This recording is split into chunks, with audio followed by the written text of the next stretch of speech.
What's going on, everybody? I'm Peter Orchard, and welcome to Comics Underground Live. And I've got a special guest tonight, Joe Sonntag. What's up, man? Yeah, what is going on, man? Yeah, the Ronan Joe thing. It's funny. It's almost like a rebranding thing that I've been doing, because everyone knew me as JMS or Joe Sonntag, which that is still me. But I want to say a year and a half ago on a birthday stream I was doing, it kind of spawned from the chat of this Ronan Joe name, and it kind of stuck, and I've kind of just gone with it. People seem to dig it. So yeah, it's still Joe Sonntag, but some people call me Ronan Well, Joe. also it's like Joe M. Sonntag. I always heard him in there every time. Well, that's what it was for so, and that's kind of what I branded myself, especially when I started coming around and being on streams and all that kind of stuff. It was always the Joe M. Sonntag or the JMS, tagline. But lately, people have been digging the Ronan Joe stuff, and I'm like, all right, I'll lean into it. People like it, I'll go with it. Yeah, dude, for sure, man. You got to run with that. Well, let's see what's going on here, man. We got we got Ronan Joe in the chat. We've got Zombie Boy was in here a little while ago. What's going on, man? What up? Zombie's awesome. General Piggy, what's up, dude? What up, Hail, my friends. What's going on, man? I want to say thank you for coming on here. This Reaper Destroyer was an awesome book. I thoroughly enjoyed it. Speaking of which, let me pull that up because no, I watched you guys review of it. What was that, last week or 2 weeks ago? Oh yeah, last week on Jake's channel. That's Bionic Bro. Anybody who's curious, check him out too. And that was fun. That was cool to see what everybody thought of it. And one of the things that's been fun for me is to get all the reviews. And I haven't really got a negative one yet. I'm sure it's going to come at some point. But I just in general, being a first-time writer, it's fun to see you guys actually understanding the story, because a lot of times I'm just like, is anybody going to understand what I'm writing? Is the point of getting across of what I'm trying to do? Because I know exactly what I'm trying to tell, but are you going to get it? And you broke it down pretty damn good. Like, you had a lot of good insight and things that I wanted you to think and take from it, and you guys did it. So that was awesome. It was fun watching that stream. I mean, try to be honest about it. There's a lot of these streams and the people that talk. I don't even know about streams, but you just talk to people, and a lot of times people, they say, "Oh yeah, that was great," and maybe they don't want to mention something, They don't want to hurt any feelings. And I don't whenever I get honest, and I don't remember saying anything like particularly bad about your book at all, honestly, but whenever I get honest, sometimes it's from like a place of love. I love comics. I want to see comics be the best, and everything's just my opinion, anyways. I'm not some expert, I'm just a reader. Well, that's the kind of stuff. That's the kind of opinions I really actually want to hear, because I mean, there's a ton of people that have done comics, and it's good to hear their opinions when it comes to the business and stuff like that. But I really want to hear from the fans, the people that actually like the story. I like their opinions more, because they're the ones that are going to be spending money to buy the book going forward. Like another creator can come on and be like, give me tips or give me criticism, good or bad, and that's great. But like a genuine person is like, hey, I like the book, I like the story, I like these characters, what this happening here, I like the, and you can actually tell me the story back as you perceive it. I much rather hear that. And even if it's like, tips, if bad criticism is the wrong word, you know what I'm saying? But if it was something where it's like, hey, I didn't quite like this, I'm cool with that too. This character was too diverse or not diverse enough, or you're right, yeah. Or like weird. When you start getting weird shit like that, it's like, all right. I don't know if there's such a thing as the bad faith criticism. Oh, there is. But I mean, okay, bad faith maybe, but like the whole there is invalid criticism when it comes to like, oh, this goes against my political bullshit. You know what I mean? Yeah, there's always going to be that. And one thing I've kind of learned with taking criticism and just listening to it is understanding that's just somebody's opinion, and try to take what they are saying. Is there anything valid from what they are saying? And if there is, take it into heart, think about it, going forward. But sometimes it's just criticism from somebody's point of view. Like, they don't like the art, or they don't like the style of the book, or they don't like certain things that they're predestined not like what you're putting out, right? Sure, yeah. Like, a lot of digital art, I draw physical, so I see the difference between physical art and digital, and I'm like, I prefer physical art most of the time. Yeah. There now, of course, there's always physical artists that aren't that don't appeal to me, and then there's digital artists that go beyond, like way beyond, that I do like, and but vice versa and everything. So It's I'm all kind it's of all opening up, but it's all in like the skill level, because there are some digital artists out there that are fantastic that you almost can't tell that it's digital because it's the you know, technique that they use. unless you know what you're looking for, or you Right. experience or I think something.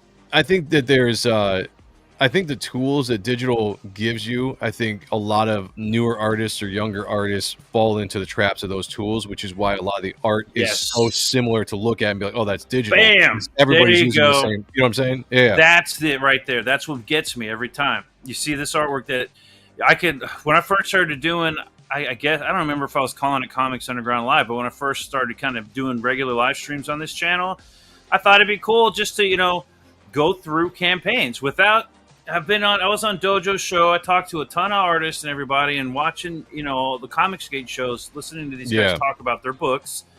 That's fine. That's great. It's awesome listening to them talk about their books. Maybe I hadn't thought about it or didn't know something about their book. But just going through the campaign as somebody who might buy it, might back it, Yeah. or just like Yeah. just kind of going through it, I think was important. Like, I didn't really see anybody just looking at stuff and seeing what's out there. And of course, I don't know. Like, I'm seeing names and I'm like, okay, that name sounds familiar. Is this someone I'm not supposed to talk about? I don't know. This Ooh, book looks pretty good. I'll talk about it. What the hell? I was just gonna say, I try to never pay attention to all that noise. Uh, there's It's really entertaining. I'll give it but that. I don't even think it's entertaining for me. Like I've muted so many things over the last little bit just to free up my timeline, because it's just the last It thing I like to does do take is up go on. time. Yeah, it's just go on your timeline, and all it is just fighting, fighting, fighting. Like that's when I came into this space, I Mhm. came into it to talk comic books and talk, to be with other creators and stuff like that, and feel the creative energy and all that. And that's I what I'm agree with trying to that that's what I'm totally. trying to get back to. And you And know what? so I will say this is as entertaining, and for whatever reasons that everything has happened in the past, because I've been, I think, around since, I don't know, 2018, 2019. okay, yeah, so you've been there for a while. For a while, I was kind of getting into I think Shane Davis. I came in right around the exact same time as Shane Davis, because I Okay. remember when he started pitching Starlight Cats, and then eventually Inglorious Rex. I don't know if I was in the chat though. I wasn't really doing anything but watching. But anyways, I will say this: Twitter. I used to see a lot of promotion, a lot of campaigns, a lot of cool ideas, a lot of people sharing and everything, and Yeah. that was awesome. Mm-hmm. I do miss that. You don't see that at all. Like you said, It's really dropped off. all It's everyone's talking about is who's a scam artist, and okay, it, thanks for letting me know. I honestly wasn't going to back that book anyways, but now I know why, I guess. yeah, it's I think the drama in general is more fun for a lot of people. It One thing is I entertaining. Those ripoffs are funny. one thing I kind of noticed getting into this space when I first came in, it was around 2020. I started watching streams like around 2018 or so, but when I actually like came in, it was about Mhm. 2020. And I thought, being that this was a community of comic book creators, and it was a comic book movement, a fan movement, I thought it was going to be much more comic book like in depth and related. And I was actually surprised Sure, at yeah. how many people were newer to the comic book scene than anything else. And like when Sean and I started doing our show out and stuff, and people started coming over and watching the show, we would be covering books from like the 90s of shit that we grew up liking, and we'd be talking about well-established artists like Jim Lee, and like all these story arcs and characters and stuff, and we were shocked at how many people didn't know who they Oh yeah, were. yeah. We I were just like, can I remember was like, that. is this a comic book community? And no offense, but we had to adjust to it, because I we think there were. were a lot of writers that came in, and because they weren't making money or whatever, and I think a lot of people, which is why I'm not hating on all the drama, because there were a lot of people, like you said, and did not know comics. They didn't know anything about it, and they saw money, and they thought, oh, this will be easy. Yeah, And yeah. to be honest, with the AI and everything, last week we were looking at AI, and Mm, some of it didn't look that bad. And if it's getting better. It's getting it's better. getting better, I railed against AI last year or 2 years ago really hard when it started popping up, and a lot of people started using it, especially in other circles. You know, like there was an AI chat group that I was a part of because I wanted to see what people were saying, and I just saw all these comic book creators, mostly on Kickstarter or whatever, sharing like their AI books, you know, and so I was really pushing hard against it. And I at didn't the even know that time, was a thing until last week. I knew yeah, that probably somebody was doing it, but I didn't know it oh was yeah, like a it's been going thing. on for a little bit. Like nothing like major, you know, nothing major because at the time the art wasn't up to par. Like you could tell it was AI right off the bat, Yeah. but it's improved in just a short amount of time to crazy levels. So I'm still against AI when it comes to making comic books and it comes to like, you know, putting them out as a professional book. I think there's some fun things when it comes to AI stuff that you can dabble if you're trying to have fun or just make jokes or make people laugh. Like my I get no, thumbnails. I use yeah, AI to make my no problem thumbnails with that. every You week. know, those I have no problems with that kind of stuff. I use an AI song on one of my shows, the Ron and Joe show, that I made. I thought it was hilarious. You know, I'm so like I'm going to use this. You know, but it's not like you're trying to use it and make money off of it or present it like something. You know, and that's what these guys were doing with the comics. They were actually presenting. They were writers, and instead of actually hiring an artist and colorist and all that, they just AI'd the entire thing and then put it You out. know, My argument with that was a very simple argument that there is it's disrespectful to the art of comic book medium and storytelling. Like it's not just that's pictures in a true. book. The art of comic books goes back to sequential storytelling, the way that you draw, the way that you lead the reader through the book, all that stuff. Like it's an art to it, you know. So I took offense that you're just trying to type in words and present these things and call it a comic book. Like that's not a Yeah. comic, you know. And It's now just there's like whole apps designed to keep more consistent artwork. mm-hmm. What's going on, Jake? It's gonna keep on Jake's doing that. What's going on, brother? she was here. Hey man, if you can jump in, I sent the link. But Jake's out. I know he's out doing a thing right now, so Right on, man. he Good to see might you not there, be able bro. to make it. But yeah, I mean, I totally agree that the whole AI art thing is an affront and like an insult to comic books in general. But Yeah. when you start looking, but this is where the bar gets reset all the time. Dogman is considered a comic book. That's not a comic book. That's a comic strip to me. And Mhm. I used to be really adamantly against Dogman working at schools, and I see kids reading Dogman up till like junior high and high school. Hmm. But and it's in the libraries. But Lord of the Rings isn't. You know, and The Hobbit's not. Yeah. And that used to really get under my skin. Dogman's not as bad. I have read a few because I was like, I might as well read it, right? And so I did take a look. It's good for kids, little kids, not Right. junior high, not high school. But of course, you hand a kid, you know, X-Men, you know, Jim Lee or Dogman, they're gonna pick X-Men. Well, I'd say they pick X-Men, but Yeah, we would honestly, hope some they of would them pick might. X-Men, but they, you know, Maybe if they'd never seen either one, but yeah, Dogman's so popular, they might pick Dogman over X-Men. To be honest, I think there's but always going to be a call for the physical medium of comic books and physical drawing. And one of the arguments I made, it wasn't really a debate, but I had Shad, I can't remember his name on. you had him on.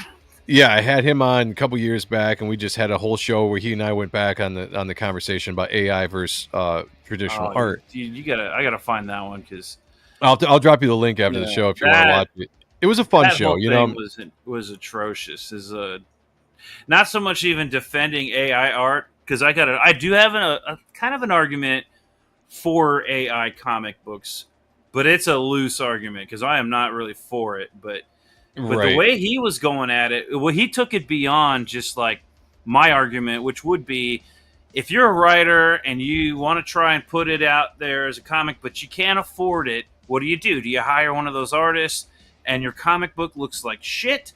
Or do you do the AI art and say, look, this is AI. I can't afford an artist, so I want to do the best product I can, you know, Yeah. visual, most entertaining, and then maybe if this is successful, I can afford an artist for the next one. I have seen art that doesn't look terrible.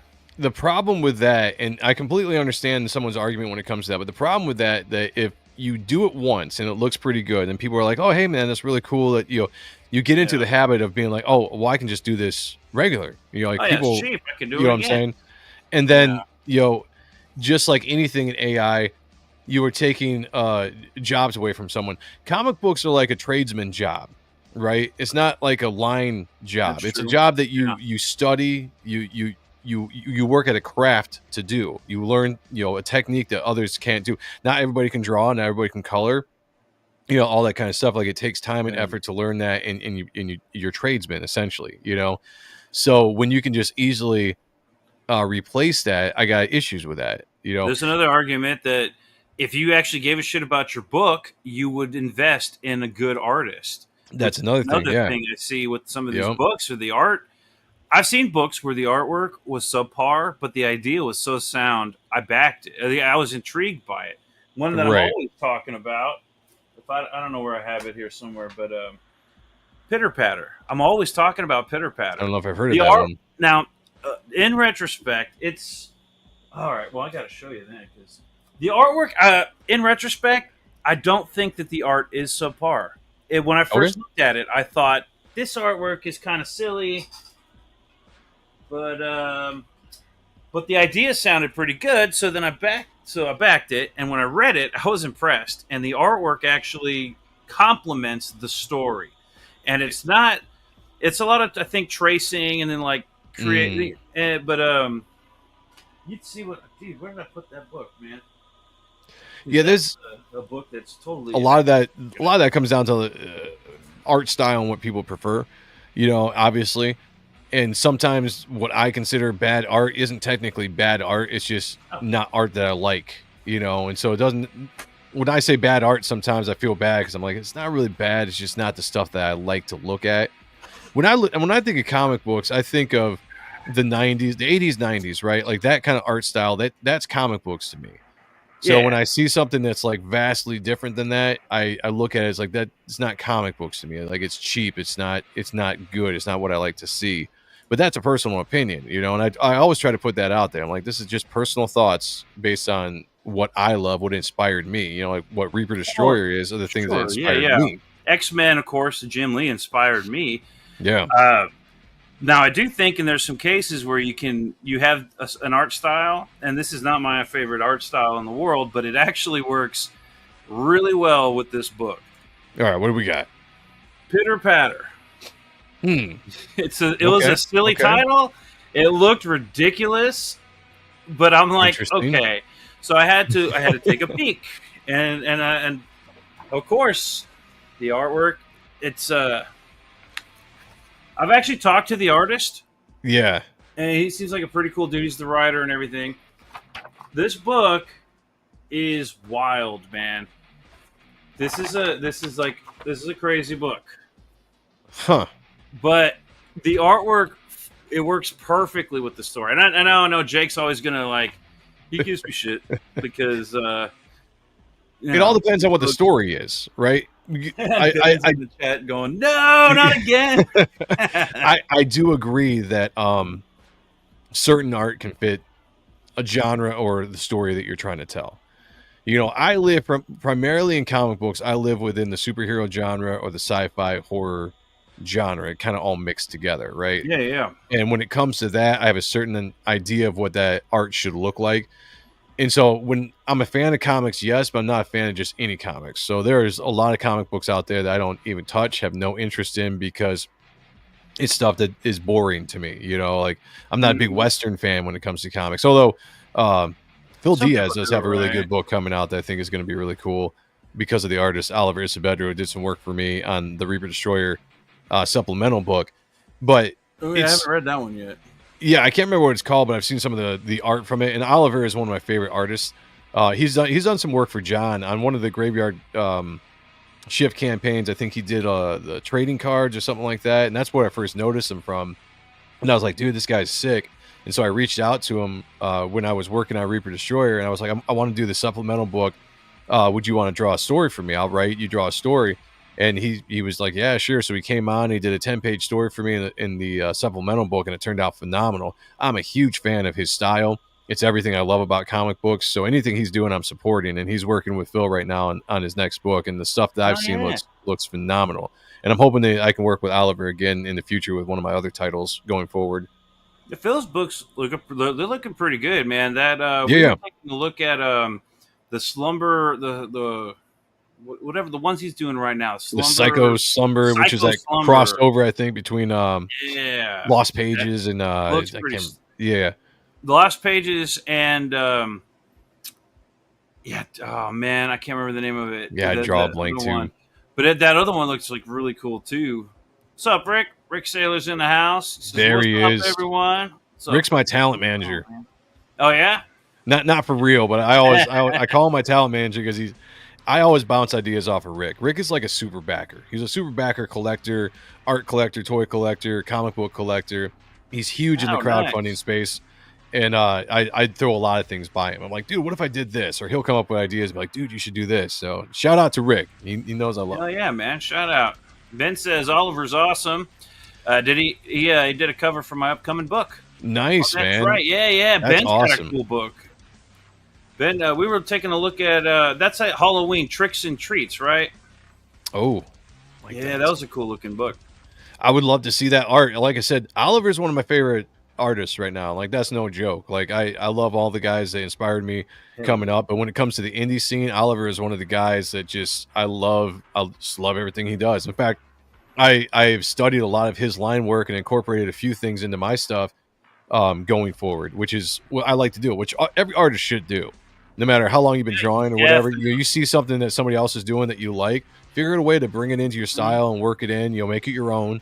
But continue to learn from other people. I always back line art variants, or with all the line art. Yeah. Because I love looking at how people render. I'm like trying to learn how to I'm trying to find my groove with rendering. I know how hard to render, like so a little bit here and there. And you ever pick up a book and you just like Jim Lee? I started looking at those books and I started drawing, and all of a sudden, like, I can start rendering like Jim Lee, or maybe not as good as Jim Lee, but I'm looking at it, I'm like absorbing the skill, but then I'm like, I get exactly what you're talking. You know what's funny about me when it comes to art is a lot of times drawing is always the best way to get better, right? But a lot of times I've improved by taking breaks from drawing for some odd reason, and talking about months, sometimes years. I don't do that anymore, but when I was younger, and then coming back, and I always seem to improve for some reason. But it's because I do so much mental work.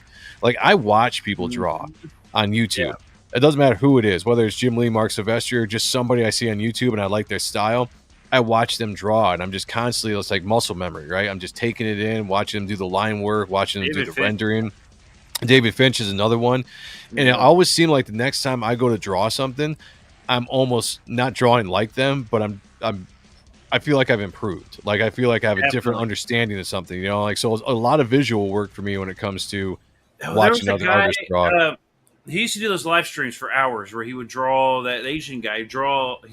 That's Asian guy is like. Oh, he passed away. He just passed away. That guy was amazing. I used to love watching his streams. Like Kim Jong or Kim something or other. I can't remember his name, but I'm drawing a blank too. That's me every night. Like, I can't. It's a shame because he deserves better than that, man. He was an amazing, amazing artist. If anybody goes and Googles him, if you can ever figure, Kim Jong, right. Kim Jong. Yeah, thank you, Zombie.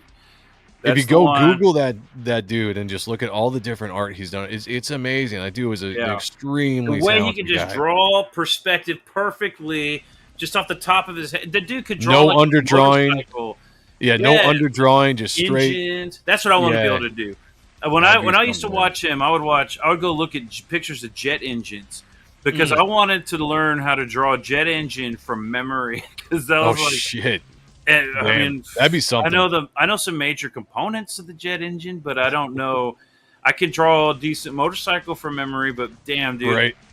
He made me want to find the most complicated shit I could find, and learn how to draw it from memory because he could. If he can do it, I can do it. Right. Yep. And you see all this effort and talent, and that's. I think when you start moving up the medium levels, like to digital, okay, now you got all these digital tools that are going to draw the perfect line, and then you've got to take that to the next level, to the artist level, right? Yeah. I'm sure when they had before brush pens and shit, were available, they had the quill, they had tools to draw shit, but then they got this new tool, and it's like, oh man, that's going to make it so much easier. Oh yeah, then they had to up it, with rendering techniques. Same goes with the digital, and but this is where I would say AI is one of those, and that's where I disagree with Shad. Shad saying that he's an artist by typing in, yeah, and it's like me saying, okay, well, I'm going to plug into a robot suit, and I'm a master swordsman. right. It's like there's no, it's not the same thing. You're not an artist. You're good prompter. Yeah, you're a prompt, and that was my whole argument with Shad. And he and I would go back on X, back and forth on X, or back when it was Twitter. And that's why I invited him on the show. I was like, dude, let's just talk about this, you know. And I'm a respectful guy, and he was a respectful guy. It was a good conversation. I mean, we went. I wouldn't say it got heated, but when you watch that show, like it was a good back and forth. And I thanked him for coming on afterwards after the show was done. But that was my biggest thing. I'm like, you can't sit there and call yourself an artist, because he would show clips, or he'd show like his rendering or the drawing. He'd be like, I start with this base drawing, and then I AI and it looks like this.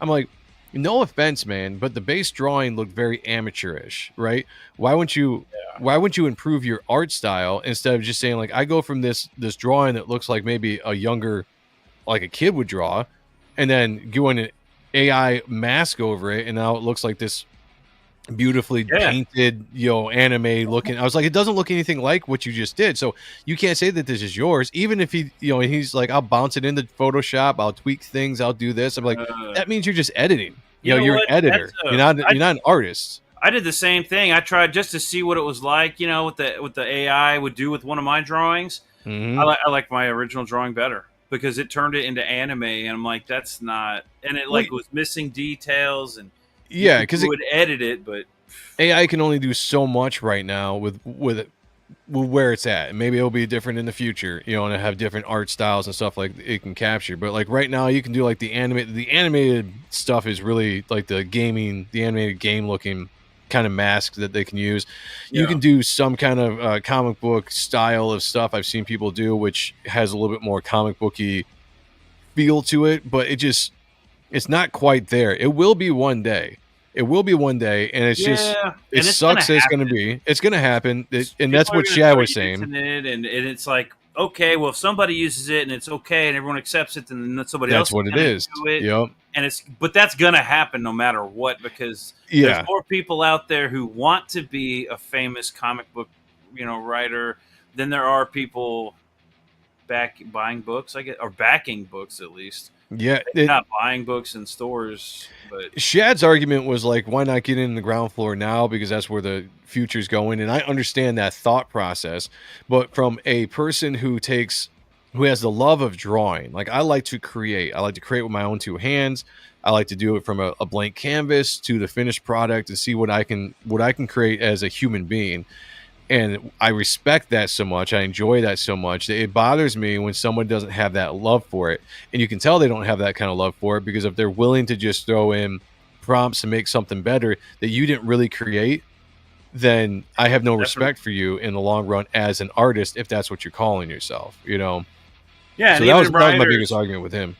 And even writers who just want to, like, oh, I can't afford an artist. Well, okay, well then you need to save up, because if your story is so good, you know, that everyone needs to buy it, then you need to put that heart and soul into the art, into everything about that book. Yeah, that's why crowdfunding is so good. I mean, I didn't have the money to make Reaper Destroyer when I started.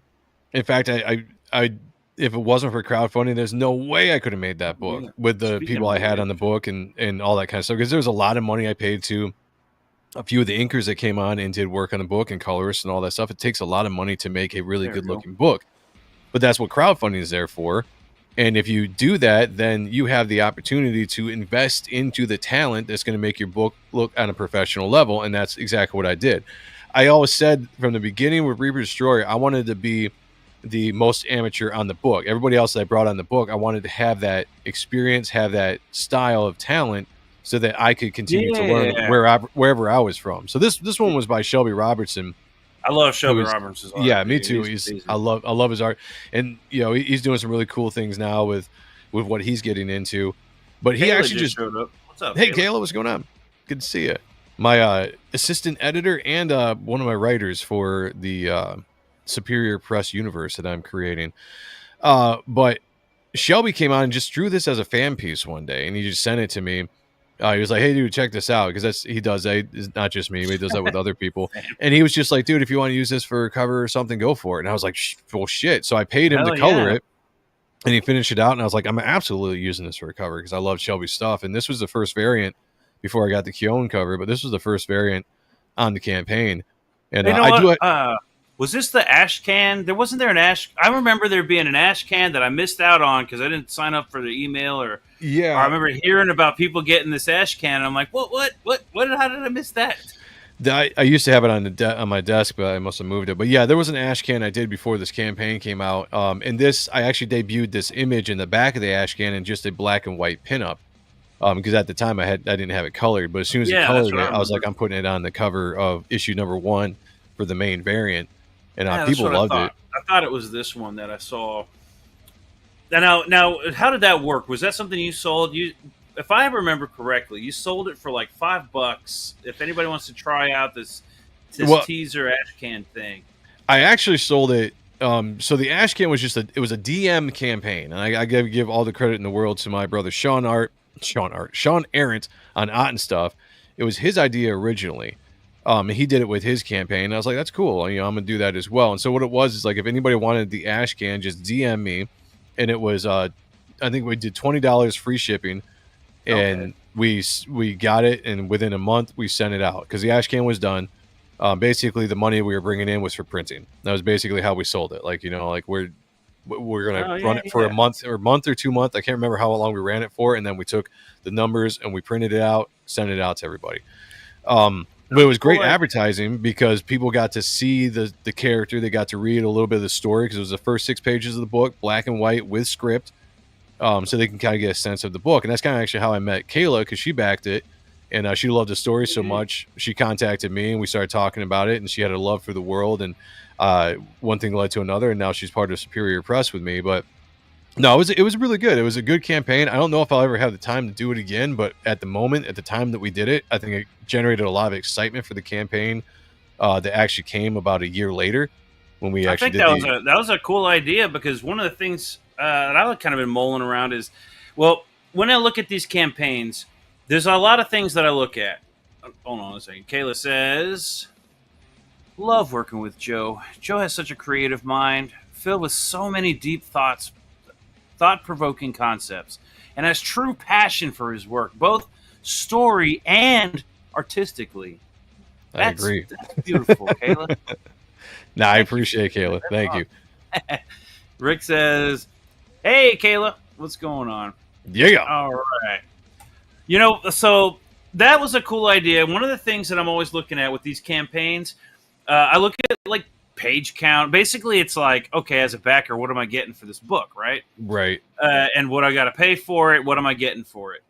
And an ash can, because I see digital tiers, and I'm mixed on the digital because I like digital tiers, but I like them to come with a physical book, in case, I'm waiting for some people started sending them out like you did. That was cool, man. Like, that PDF, by the way, was super large file. It took me forever to read that book because my little computer was like loading one section of a page at a time. You know what's funny? I didn't even think about that because that was the actual PDF that was the print file PDF. Yeah. And I didn't think about it because I was just like, all right, if I'm going to send a PDF, I'm going to send a really good one instead of trying to like low res it, so it's a smaller file. That. I love zooming in on that thing. Yeah, well, I didn't even think about it until I watched your stream and you were talking about zooming in, and I was like, oh yeah, I guess that's like it's a big ass file, but you get a good sense of the hair follicle. And I'm always a physical guy. I like reading physical books, but what the PDF does is, you lose some stuff when it comes to printing. It could print a little dark, or the colors don't come out as beautiful as the PDF. So seeing the PDF in its form is nice because you get to see the way it was intended to look from the colorist. So I didn't have that option on my campaign, but I just thought about it one day. Since the campaign is fulfilling slowly, I was like, I'm just going to throw it out there. If anybody wants the PDF, just DM me. If you back the book, show me your backer number, and I will send you the PDF of whatever you got, so that you can, at least, if you want to read it before you get the physical book, read it and enjoy it. I'm glad you did, because I wanted to read it, because me and Jake were talking about, like, we wanted to review this book and talk about it. and he got his physical, and he didn't want to read the digital, but I got the digital, and he ended up getting the physical first. So I read the digital so we could have a good conversation about it. And that Yeah, was a yeah. cool book. But man, yeah, looking at all the detail and stuff. Again, with the rendering, I'm always when I see the artwork. I was curious about some of the artwork in this book. Yeah, Uh, Digital, okay, this is Shelby, so I'm thinking this is physical, right? I'm looking yeah. at this Shelby's one. all This physical, except the colors obviously are for computer sure. colors, you Yeah, know. yeah. But yeah, no, that And was inked and drawn on, or penciled and inked on paper. okay, so like your average. I know you had a lot of artists on the interiors. One I of had a the lot things of I wanted to inkers. I had a lot of inkers on. The art is all me, including a lot of the inks on the book are all mine. But I worked with, I want to say, 6 different inkers on the book because I enjoy working with inkers. Because I can draw faster through pencil than I can just like ink in the book because it takes longer to ink. And so I was always looking for people to work with that I liked. And right off the bat, like right here, this is Joe Weems, who was a top cow inker, worked with Silvestri and Finch and Turner and all those guys. And so I was able to hire him right off the bat to work on the book. And he only stuck on the book for like 5 pages before he dipped, which sucked. But then I reached out and I got guys like Matt Bat Banning, who did some work as another top cow inker. And then, I got to work with guys like Marlo Aquiza, who worked for Extreme Studios. He inked Dan Fraga a lot in the 90s. And then Chance Wolf, who worked with Todd McFarlane Productions, and then a couple up and comers, Corey King, and then Matthew Seaborn. I think that what you're seeing in here is that I have 3 digital inkers on the book. The rest is all traditional. So Yeah, when it that's goes, what I'm seeing. yeah, so when it goes to the digital inks, you can tell, and that's the only thing that bugged me about it, which is why the next book is going to be just me and Marlo, or just me, because I wanted the consistency. But when I was making this book, I was kind of, it is what it was. It was a good experiment. It was a good learning process with making this book with all the steps that it took. But this is all physical. All these pages you're seeing right here, this is all physical pen. Physically inked. Does this? Yeah, Because I saw that physically. you had some for sale, and Yeah. like a few pages for sale. I'm like, okay, Yep. well then, did that? I know some of it was like digitally inked, and so how did that Yeah. work? But that makes No. sense. So Yep. So the digital ink ones were just, the originals are just pencil. But these are all traditional pen or penciled and inked on paper, and then obviously digitally colored. I don't know. Okay, go ahead, go down. So the next page with the sirens, the most popular one that people really like. Yeah, I love This is actually digitally inked. I drew it pencil, but Matthew Seaborn came in and did a fantastic job of inking it. And originally, I didn't want to do digital inkers. I wanted to do all traditional inkers. But some of these guys can ink better digitally than they can traditionally. I'm like, all right, here's a test page. Let me see what it looks like. And if I liked it, I was like, you know what? I really like this. Let me buy it. And You know what? This obviously, is not one of the pages I would have called out as being digital. that's what I'm saying. Like, this one came out so good that Yeah. there's a couple lines that are a little bit thick. I can tell that if I'm just looking at this myself, I can be like, okay, I can tell this is probably digital because of this or this.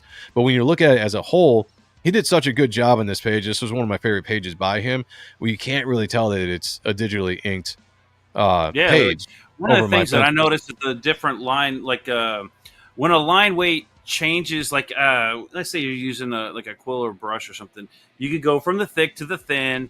It's the pressure or whatever, right? If you're going to draw digitally or ink digitally, there's that pressure sensitivity that you want to get those different line weights as you're drawing. And I want to say that there was a page that I saw that it almost seemed there were different thicknesses of lines, but the lines themselves didn't seem to draw off, but I can't remember. I don't remember what page or what caught my attention on that. It's probably the one where he has his scythe, because I remember watching your guys stream, and you had said something specifically on one of the pages where you guys were like, I think this is a different artist. Is either that or was the one where Victor's down? Yeah, it was Victor. It was a picture of Victor. Yeah, I remember that. It was different. I will say this too. It looked cool. I like that. Honestly, different artists throughout the book. It's kind of neat. Well, like I say, it's all my art. So I was the artist on the entire book. It's just the way it looked with different inkers, and sometimes it's gonna be a little bit different depending on skill level or whatever. But I will say that in this book, I drew the book out of order. because I wanted to hit the scenes that I really wanted to hit first. You know, it was important Yeah, to when me. you're like You know, feeling whatever. it, you want to draw those scenes. Exactly, Man. you know. And so, and Kayla can tell you too, because she was there for the entire process. There was a time that at one point in the book where I started to change my style a little bit because I was getting really inspired by like Mark Silvestri's Batman and the Joker, the Deadly Duo. So there's times in this book where an artist is going to be able to tell where my style was slightly different, where I started out with one style and I kind of shifted and did a slightly different style. Not to a point where it's going to be jarring for the normal person just to be reading the book. They probably wouldn't even notice. But an artist or somebody, you know, that sees that kind of stuff, they can kind of change how the line work is, or see how the line work is changing, or how rendering is changing a little bit. You know, because I went to a little bit more of a sketchy style. Like this page, this is all me, drawn, penciled, and inked, all me. And this is when I was kind of experimenting with a style. I was getting a little bit more sketchy in some areas, and I actually inked this entire thing with a crow quill, which is the first time I was starting. That was another thing too. I was starting to get into going from pen inking to actually inking with a, you know, like a Hunt 102, and that was another thing I was, you know, teaching myself to do as I was going. I'm trying to learn that 102. I'm trying. I got the whole set. It's a bitch, man. Like I tell, like I've got so much respect for inkers that can ink with the 102 in the lines that they can make it. You know, like, and I want to emulate that. You know, like I really enjoy inking when I have the time to do it. It just takes forever, and that's why I like working with inkers, because I can pencil a lot faster than I can sit there. I never considered that, but yeah, I like inking my own stuff. Inking we got a get. Stanley's in the house. Not a guest. What he's is co-host up? What's going on, man? Thanks for jumping in Man, here. so I got Joe Sonntag on here, dude. About this. Yeah, we were just talking about it last week to be able to have a conversation here, because this has got me jazzed, man. Hell yeah. No, I appreciate it. Yeah, I was just saying, like, we were talking art techniques and whatever with the inking techniques. Yeah. Where I've always enjoyed inking. I usually use the pen, but I started at about halfway through this book, I started to get really into wanting to dabble into the Hunt 102. And so I started picking it up and doing that and really working with it. And that's probably what slowed me down in the drawing of the book. I probably could have been done with this a lot quicker if I hadn't started doing that. But it was like a challenge, you know, like I was like, I really want to do this. Like I had a hair at my ass to do it, and ended up doing, like, the very last page of the book was, I actually might have used a little bit of pen on this, mostly Hunt 102, but a little pen for the small detail. The last page on the book, the twist, the cliffhanger twist, or whatever you want to call it, was all 101 or 102 Hunt, crow quill, and nib. And that was the first time I had ever done a single page. It was all that, and I was extremely proud of doing it. I don't know if I'll ever do it again because it took forever, but it was an accomplishment, you know. Anybody watching it has no idea what we're talking about. There's the pen you dip in the ink. It's a crow quill, right? And the 102 is pretty much like it's like the go-to that most artists, like especially in the 90s and stuff, would use. It's like this. Yeah. Everybody uses that.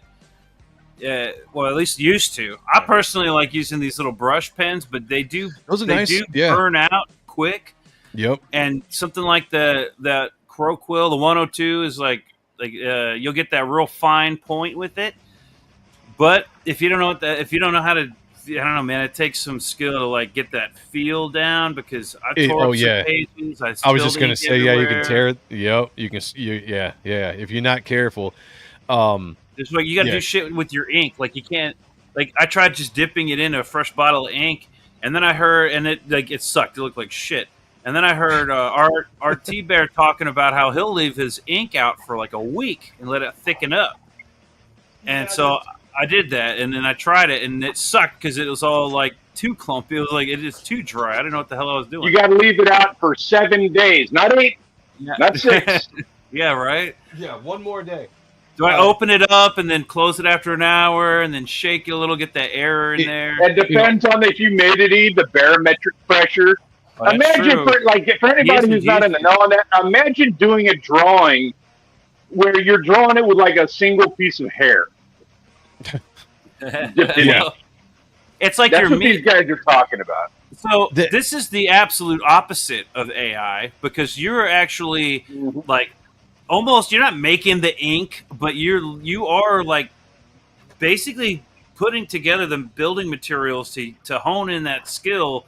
It's not just drawing, with a pen or a pencil. You've got, when it comes to like those crow quills and everything, the 102, man, that takes it up a notch to a whole new level, and it's awesome. You know what you're doing, and when you get something that looks good. Like, this isn't what I use because I hadn't used this one yet, but I bought this right before I finished this book. But for those that don't know, this is kind of what we're talking about when it comes to tools. Big real quick. Solo. Here we go. So this isn't the Hunt 102, but this is kind of the tool that you use for like traditional inking when it comes to the crow quill and Corey Barton. And I was actually talking to Dale Keown one day and asked him what ink he used, and he was saying that when he did ink, he used the Dr. Martin's Black Star. Oh yeah. So I went out and got that, and I actually enjoyed this. I really like this. This worked good. You didn't have to add water to it. You could just dip in it and go, and it worked really well. So a lot of the inking I did that was traditional was with that. What do I have? SPRINGBALL. Can I ask a private question? The shit right here. Let me rephrase that. I'm going to ask a private question. Feel free to tell me to fuck off if you don't want to answer, because I completely would understand that response. Okay. So you told us about the black ink. Yeah. Would you tell us about the white ink? Well, that is another one. I know.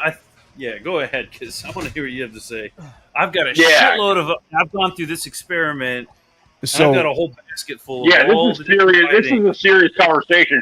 And if you are willing to divulge on this, I'm going to say right now, you are a fool. But everybody watching needs to listen into this, because this is next level conversation. So there's a couple of things I use when it comes to the white ink. One, this works pretty good when you're doing, this is a pro paint or pro white paint, I guess you could say, and that's good for more blotchy stuff. But to be honest with you, Shelby Robertson told me to go out and use this Posca, whatever. Those are good. All right. Yeah, I know Poscas. Yeah. And this is great for fine rendering if you want to do fine rendering in whites. I mean, they come in different sizes, bulky, the thin. If you could find like a fine point, I could see that. But other than that, I found that this. I mean, it might not be this one. Let me see. Funny. That one's kind of fine. I mean, it's a little bit of a fine tip there. That's Posca on a bottle right there. Oh, shit, I know that's there you not go. like the best thing, hold on. Yeah. Well, you're not talking about that. I got one. These work like magic. I love these. I absolutely love these. Yeah. And I don't do that much inking with white because there's a lot of times I can manipulate the negative space, so it's almost the same thing. Mm-hmm. But after I'm done with a page, I'll usually go back with one of these and then just add like white highlights here or there, or bring something out if I want. It just brings some added depth to the page. But if you're good with a brush, getting something like this, you add a little bit of water into it, and this is nice if you're good with brush work to add something like this into the blacks. If you want to do some kind of rendering or feathering out of it, you want to add some kind of cracks or whatever you want to do. I'm gonna get big again. I want to see what that is, because I've never seen that. Yeah, exactly. This is important information. Rowney, Dealer Rowney Pro White. Let's see if I can get this. It'll probably not focus here. But I've had this for years, and it lasts for forever because, like I said, you pour a little bit out, add a little bit of water in it, it dilutes it, and then you just take a brush, fine tip brush, you can dip it in there, and you can just add, real lightly a little bit of detail into it. I got this thing that it's okay for fine. It's really good for like middle ground line work. Yeah. Presto. Oh, that's good. Yeah, I have some of that around here somewhere too. Like that's nice for, like, I saw Jim Lee using that a lot, for a lot of his stuff. When I found out about this shit, I bought a box of them, man. Nice. Yeah, they're expensive. Or at least they are around here. I get them online. I don't know. Just like before. Holy shit! And this is kind of interesting. I bought a bunch of these. Like, I bought a whole case of these. Yeah. And then like a month later, they went out. They discontinued them. You can't buy the. Oh, really? The 2mm thing. Yep. They don't have them anymore, and I'm like, oh shit. Now I got to hang on to those and like. Is that blue? Yeah, it's the non-photo blue. Okay, yeah. That's the size I usually draw with, but I use just the regular lead, not the photo blue. I haven't got into doing the photo blue yet. I see other artists doing it, and that's just for some reason I have not got into it. I like the look of just the pencil, and it's just the visual. It's a visual thing to me. You know, like just I like the blue better, but I have been using the 3H pencil leads. Oh, okay. They're a little bit harder to find too. I don't know why the hell those are hard to find. You're not going to find them in stores for some reason. But I've got a ton of lead. I've got a box over there that's got like 5 or 6 different of the different weights. All and the stuff. different weights. Yeah. I like the 3H. It's real light. You can get real fine, good pencils with it. And it's a light. It's easy to like ink over. One of the problems that I had with like just regular pencils, like I used to love the Murado Black Warrior, right, as a pencil. Okay. But it's a great drawing pencil. It's a number 2, I guess, but it was a great pencil. Right. Just like Sharpies used to be real great to draw comic books. When I was growing up, Sharpies were like what I thought everyone was drawing with. And they make you high. Yeah, I saw pictures. I saw Jim Lee drawing with a Sharpie. I had no idea he was just signing autographs or something. He was doing head sketches of some shit. So I thought comic books are drawn with Sharpies, and I drew my first book. Nice. The whole comic book killed at Sharpies with this thing. I mean, the genocide of Sharpies on this comic book. And oh my god, That's awesome. dude, talk about getting high. Like I think I ruined my nose. That's why I drawing stopped using Sharpies because of that. Yeah, dude, like Sharpies all the way, and nice. I fucking hated it, dude.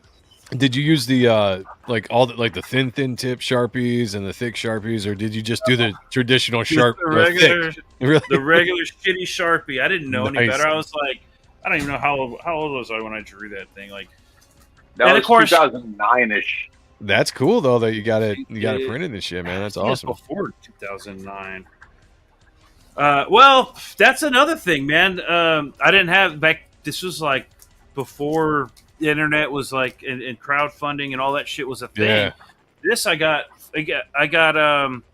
It's based off a bar that I used to go to. I basically turned this bar, House of Rock in Corpus Christi, into a comic book. Called it Fortress of Rock, and it's like a barbarian fantasy, of the trials and tribulations that the castle goes through. Nice. And I used stories from the bar and put them into like, just instead of so and so, it's barbarian so and so and the army of the dead, because there was this a bar called the Compound back then, and it was a bunch of goths and shit. So in the comic book, it's called the Compost, and they're the bad guys. They check your death certificate and this shit. You know what I mean? It was like, that's awesome. Instead of your ID, it was a fun story. It was cool, and the bar, everybody at the bar loved it. So they said, and a friend of mine was like, "Bro, I'll print that for you." And I was like, "Yeah, but I can't afford like $2 a copy. I want to sell it for like $5." Yeah. So he's like, "I'll do it for 86 cents a copy." Damn. For black and white with color cover. I think it was like 86 cents back then. Hell yeah, that's still good. You can't beat that shit, man. Corpus Christi. I played back in 2012, I want to say. I played a show. The only time I was ever at Corpus Christi. I played the show in Corpus Christi back in 2012. Can't remember where it was at though. It was some bar, but yeah, been there once. Was it by the water? They're all by the water. I was just gonna say. I remember. What's the name of the group? Mine Enemies Fall. We went through. We were through that area in 2012 through 2014 primarily. When we were kind of touring that area quite a bit. But we stayed up. We stayed up a lot in Fort Worth. We played a lot of shows in Fort Worth and Houston, primarily, because we had some good contacts there. But no, it was funny because we pulled in that one time when we were going to Corpus Christi. We were driving all night. It was actually a show we picked up because we had an off day, and we got offered it, and we were like, "Sure, let's do it." And we got in early in the day, and we were just kind of chilling by the water, and we had ran out of weed. The entire trip, we had already smoked all the weed that we had brought with us.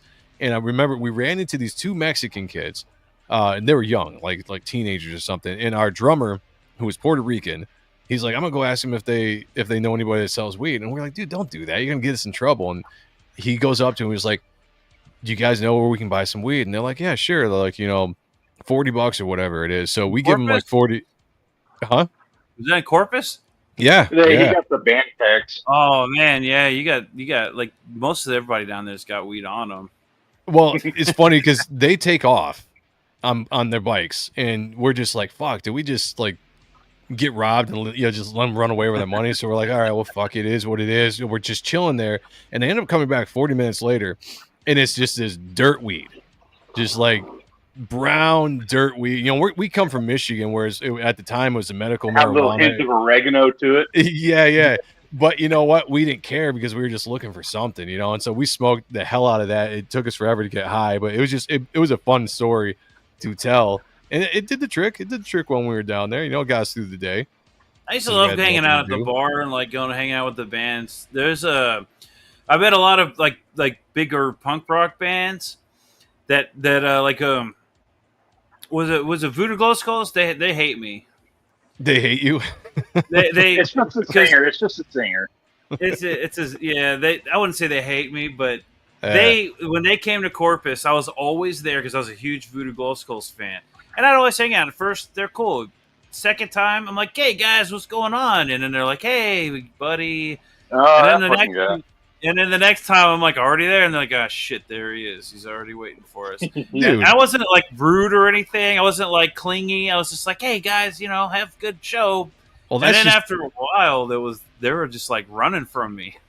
That's just weird to me because when we would be on the road, I loved anybody that was watching, especially anybody that bought our merch and stuff. And if they came back another time, I didn't care. Like we were very happy to see anybody walk through the door and be like, "Hey, well, we came and saw you guys last year when you came through, and like, hey, we brought a couple buddies with us." And I was like, sweet, because you're just learning, you're getting your fan base and you're making your way through things. It's much like independent book or independent comics, but music was quite a bit the same, and that was one of the more fun things is getting into town and actually hanging out. Because when you're a small independent band, you're just hanging out with the people that get there. You're there early anyway, so you're there for most of the day, just chilling at the bar. And when people start filing in, people come and hang out with you. Maybe they buy you shots. You go smoke with people and you hang out. That was what was cool about meeting people in different towns and different cities. And then they became a contact, and they would follow you around. Or when you came into town, they'd be like, "Hey, come, stay with us." Because you never got to take a lot of showers when you were touring. Because we would be in our van. Oh yeah, so you're going days without showering. And so anytime someone's like, "Hey, you guys want to spend the night, here's a couch, wash your clothes, take a shower." I mean, it was just like, dude, you are the coolest people we've ever met. And so you met some really cool people like that. So yeah, I would never have treated anybody like that, especially if they were coming back and seeing me a third time coming through town. It was the bigger guys, because they eventually started getting some like one of their bass guitarists, I think. They had to get a new guy. I think it was bass. He was from another band that I used to listen to, 10-Foot Pole. 10-Foot Pole. Yeah. And that sounds familiar. And he came. He was. I was like, "Hey, what's going on? You're new to the band, right?" And he's like, he's like, "Hey, what's going on there?" And I ended up hanging out with that guy with a friend of mine. He ended up we were all hanging out on the bus, and then the guys showed up, and then next thing you know, they're like, "Hey, we're going to this after show, man. You think you could go get your friend, and we'll all go hang out together because you're always here." And I was like, "Yeah, that'd be great." So then I went to go grab a friend, and then by the time we came back around, they were fucking gone, dude. Oh man, they were like, "Get out of here, dude." That's shitty. He just wanted to hang out. I learned. So you guys know Chad Gray, Mudvayne, Hell Yeah, at all? Yeah. I know Mudvayne. Yep. Okay, well, he was Mudvayne, and then he went and started a band with Vinnie Paul and the dude from Nothing Face. I can never remember his name. They had a band called Hell Yeah, and it was the first time Vinnie Paul had been on doing music again since Diamond had been murdered.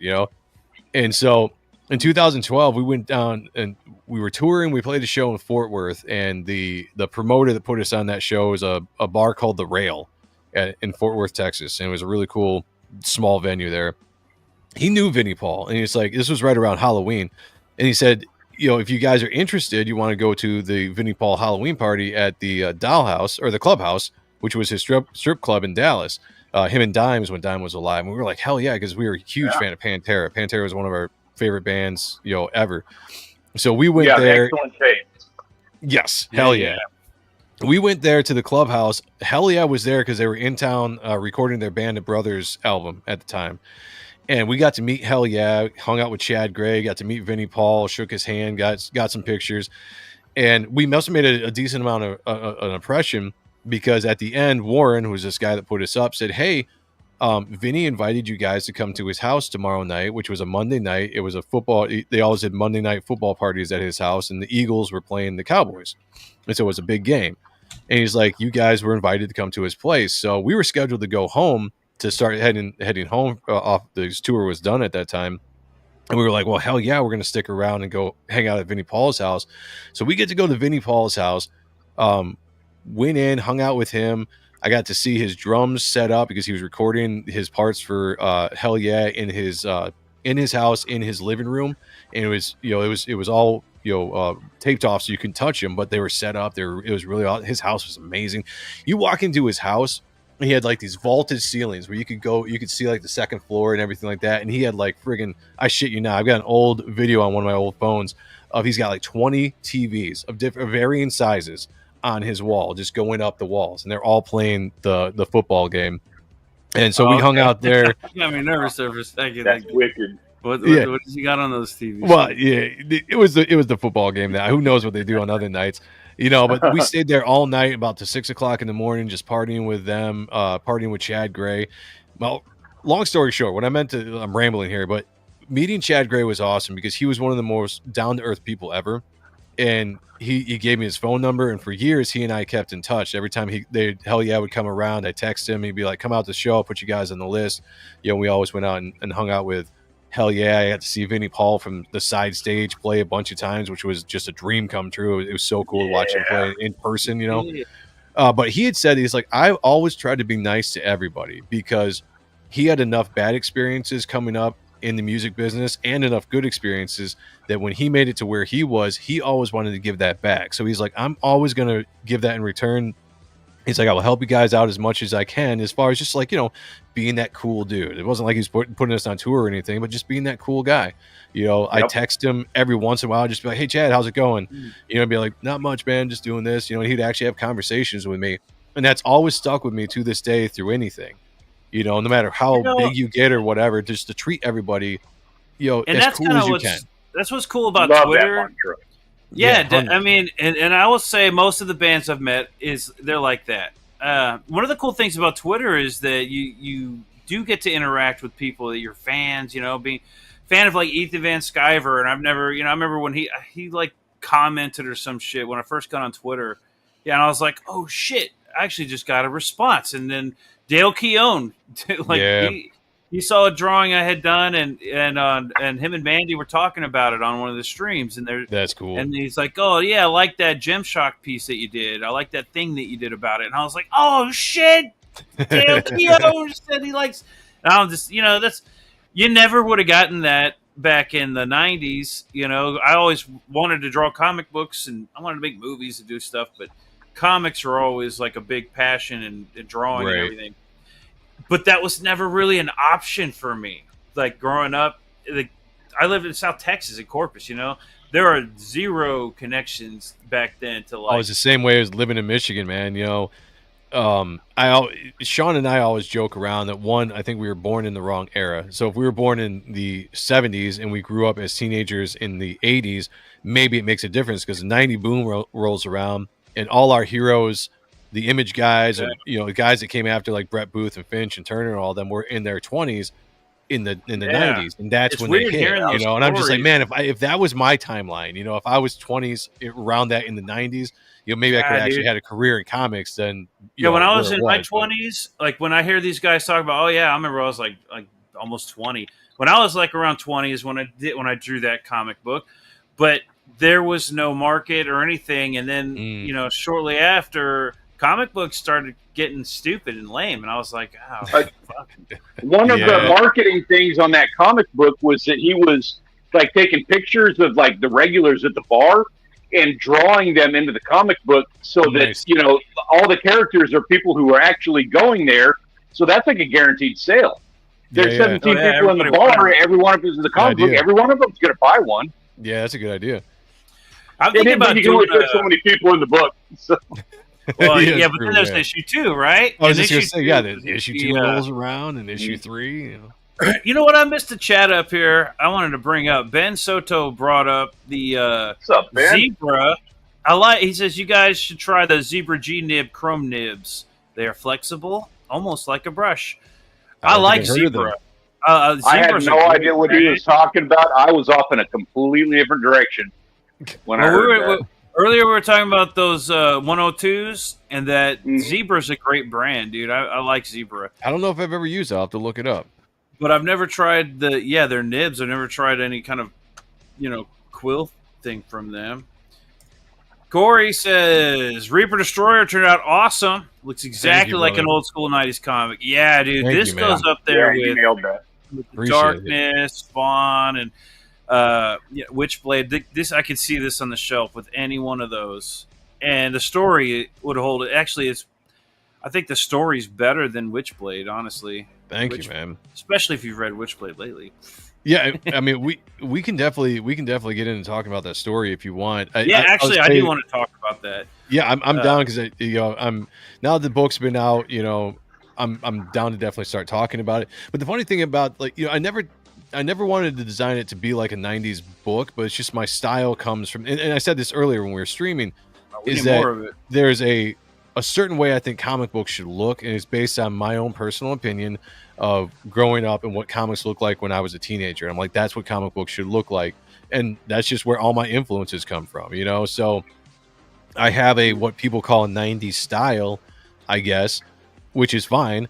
But I wanted to just bring this feel back. What's interesting is when I first started posting around Reaper Destroyer, especially the design of the character, whether I was in Facebook groups or whatever, I got so many people who were like, dude, this reminds me of like Top Cow 90s, or this reminds me of this. And like, we've been waiting for something like this to come back.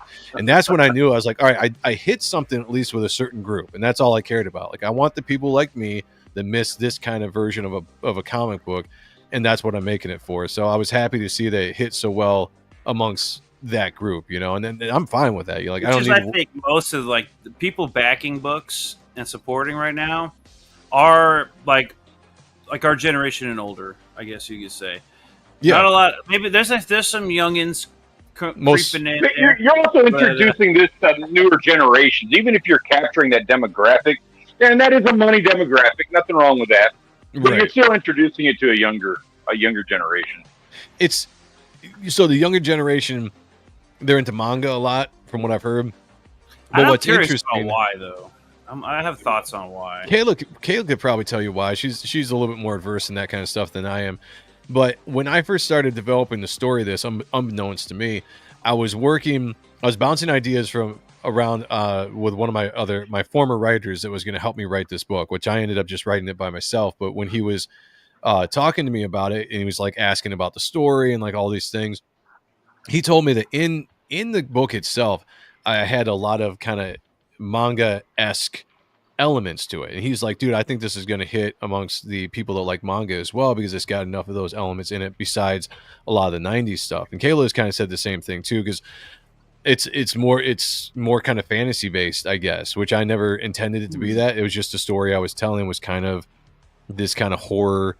And the reason why you say fantasy based, maybe not on the first issue so much, but because of the world building and everything I did. I'm a huge fan of Tolkien, a huge fan of Lord of the Rings and stuff like that. And I wanted to incorporate stuff into the story when it came to this books. And it was very important for me not to be Spawn, you know, because I did not want to be another Spawn ripoff. I wanted to have its own unique story to it, but have elements of what people liked in the 90s and what I liked. And that's basically it. I made a book that I liked and hoped that everybody else would like it too, you know?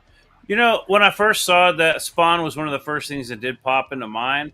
But the more I looked at it, and then when I read it, the only thing that I got that was Spawn out of this was the amnesia at the beginning. Yeah. That's it. That's the only thing. But that's not even like, it's like, okay, so it's amnesia. It's like, It's not Spawn. Everything. There's a lot of stories with amnesia, and it's not Spawn. But yeah, exactly. And I would be lying if I was saying that I wasn't influenced by different characters and different stories, because I absolutely was. But I tried to tweak things as much of it to make it original. But honestly, the story was more influenced by Jason Bourne, the movie Jason, the first one. It was more. It was more influenced by that than it was Spawn, even though it has a similar idea of the amnesia and not knowing who you were. But I loved, and I wasn't a huge fan of the Jason Bourne series, but that first movie was great because he didn't know who he was, but he had all these skills and people were after him. And that's a storytelling. That's kind of what that's kind of what I used in this book. You need the reader to join on in the story of discovery when you're first starting off, and that's the other option is. Yeah, the reader needs to know as much, right? Like you don't know what's going on, and so therefore your character would benefit from not knowing any more than the reader would know, right? Exactly. Yep. Amnesia helps. 2 weeks earlier, people use the 2 weeks earlier thing. I'm not a big fan of that. That was the whole thing with me, because I hate origins because they're so boring to me. Of starting a book out, and I just didn't want to do that. I was like, I want to start out where things are established. Yeah. How can I do that? I appreciate that, because I've read 30 origin stories, and I'm still waiting for the next one to come out. Yeah. Dude, one of the things, one of the writer, Peter and I talked about this a couple weeks ago.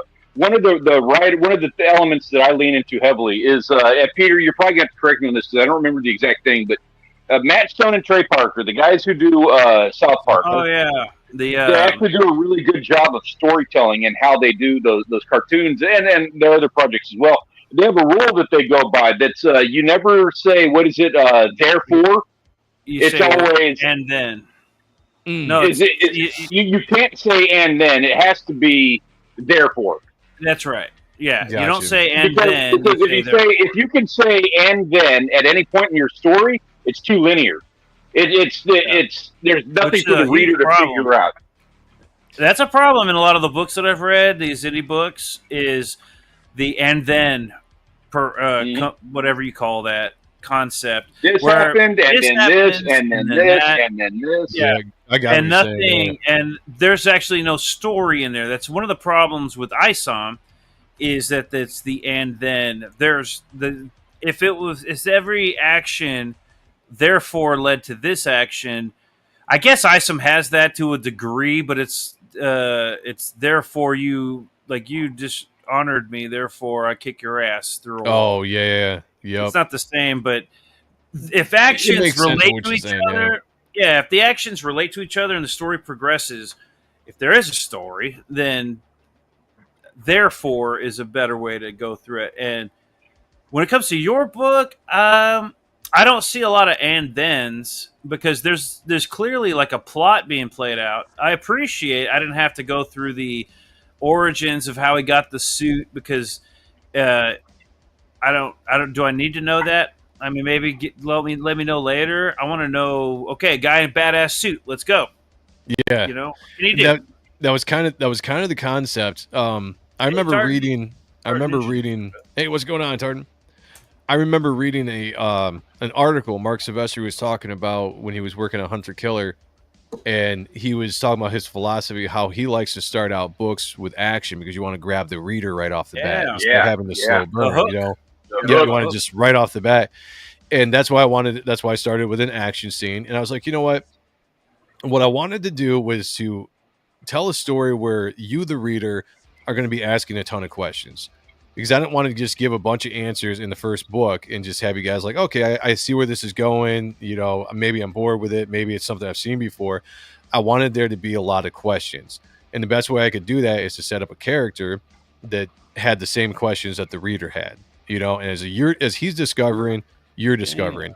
And we take place in a story where it is already happening. I drop you right into the middle of something that's already happening. It's already going on. So it's already kind of jarring. And you got to try to... Yeah, you got to try to piece get the pieces together just like he's doing, and figure out what's the bigger arcing story. What are these characters? How they all relate to each other within the story as it's going forward. But then give enough of the the fun action stuff just to keep you like, oh, this is fun, and, like, this is good, but the story is good enough that I want to come back and read the second issue. So like the whole idea of mystery building came from the Jason Bourne movie, because I remember watching that movie and thinking to myself, I'm speculating, I'm like, all right, what did he do? How did he get this skill? Like all this kind of stuff. And I was like, I like that, so I want to do something that's similar to that storyline. And then I just added in a bunch of fanciful monsters and, lore and like whatever else you want to talk about when it came to the actual story that was inspired by other properties and things that were in my head. So what's going on? Assimilating knowledge. So thank you very much. What's up, my lady friends? What's going on with you? Well, I'm doing well. Hello. I'll be on with Assimilating Knowledge on the 10th. Oh yeah. Mm-hmm. Nice. What's the channel name? Assimilating Knowledge. I believe that's. Oh, you got me on that one. I do like that. I do like the way you're telling the story in this book. There was one thing I was talking to Jake about where there was a point where he was jumping through that train, and he's like, Victor, and I was like, oh shit, that's Victor, and it looked like Victor, right? And so I was like, oh, that's Victor, okay. And then the next page, Victor's in like some, he's in the pyramid thing in the Antarctic or whatever. And I was like, maybe not the next page, but it was so you have that page, and then it goes to that double spread where he's pulling Victor out of the train, and he thinks he has Victor, and then Victor starts to morph into the necro mimic. Yeah, the big tentacle monster, And and then we switch to where Victor actually is. And that's just, again, trying to keep the audience guessing about what's going on. Like, so and I did figure that out. I kept reading. Yeah, I wanted to set up a lot of stuff. I enjoy stories that push you in one direction. Mika? First time here. Hey, what's going on? What's up? That push you in one direction, and then at the same time, try to misdirect you in other ways. And the thing about Matt is that not knowing exactly who he is, he's got short-term memory of since he woke up. So like a 9-month memory. And he's a very angry guy, very angry, very undisciplined man at this time, and he's got this armor. He's got this voice in his head that's driving him crazy all the time. The interactions between those two characters, him and Apophis, are very much adversarial to the point where Apophis is almost like he likes to pick on Matt, right? He enjoys, putting Matt through the ringer. And so Matt is unhinged, and he does things that are contrary to probably his own safety in a lot of ways. And that scene to me was important to show that he would react to something without actually thinking about it and get himself into danger, which is exactly what happened going up and thinking that he was going to get some answers finally, because he only knows that Victor is a character that he needs to figure out. That Victor is a name that he needs to meet so he can figure out what's going on. He's pinpointed that because of what Apophis said, but he doesn't know anything else about Victor, and he doesn't react. He doesn't act a lot, so he's got to mature as the story goes. But in this first book, he's kind of acting out of instinct and acting out of anger, and at the same time, he's got Apophis that's always kind of misdirecting him. Maybe he's telling him the truth. Maybe he's lying. Maybe I do like that. That's good for Apophis. Yeah, me too. Apophis is an underrated character since I don't know if I've heard Apophis since Stargate SG-1. You know what I mean? But the funny thing about Apophis is he actually originally had a different name. I ended up calling him Apophis because a buddy of mine who he used to be, he was the lead singer of another band in South Bend, Indiana.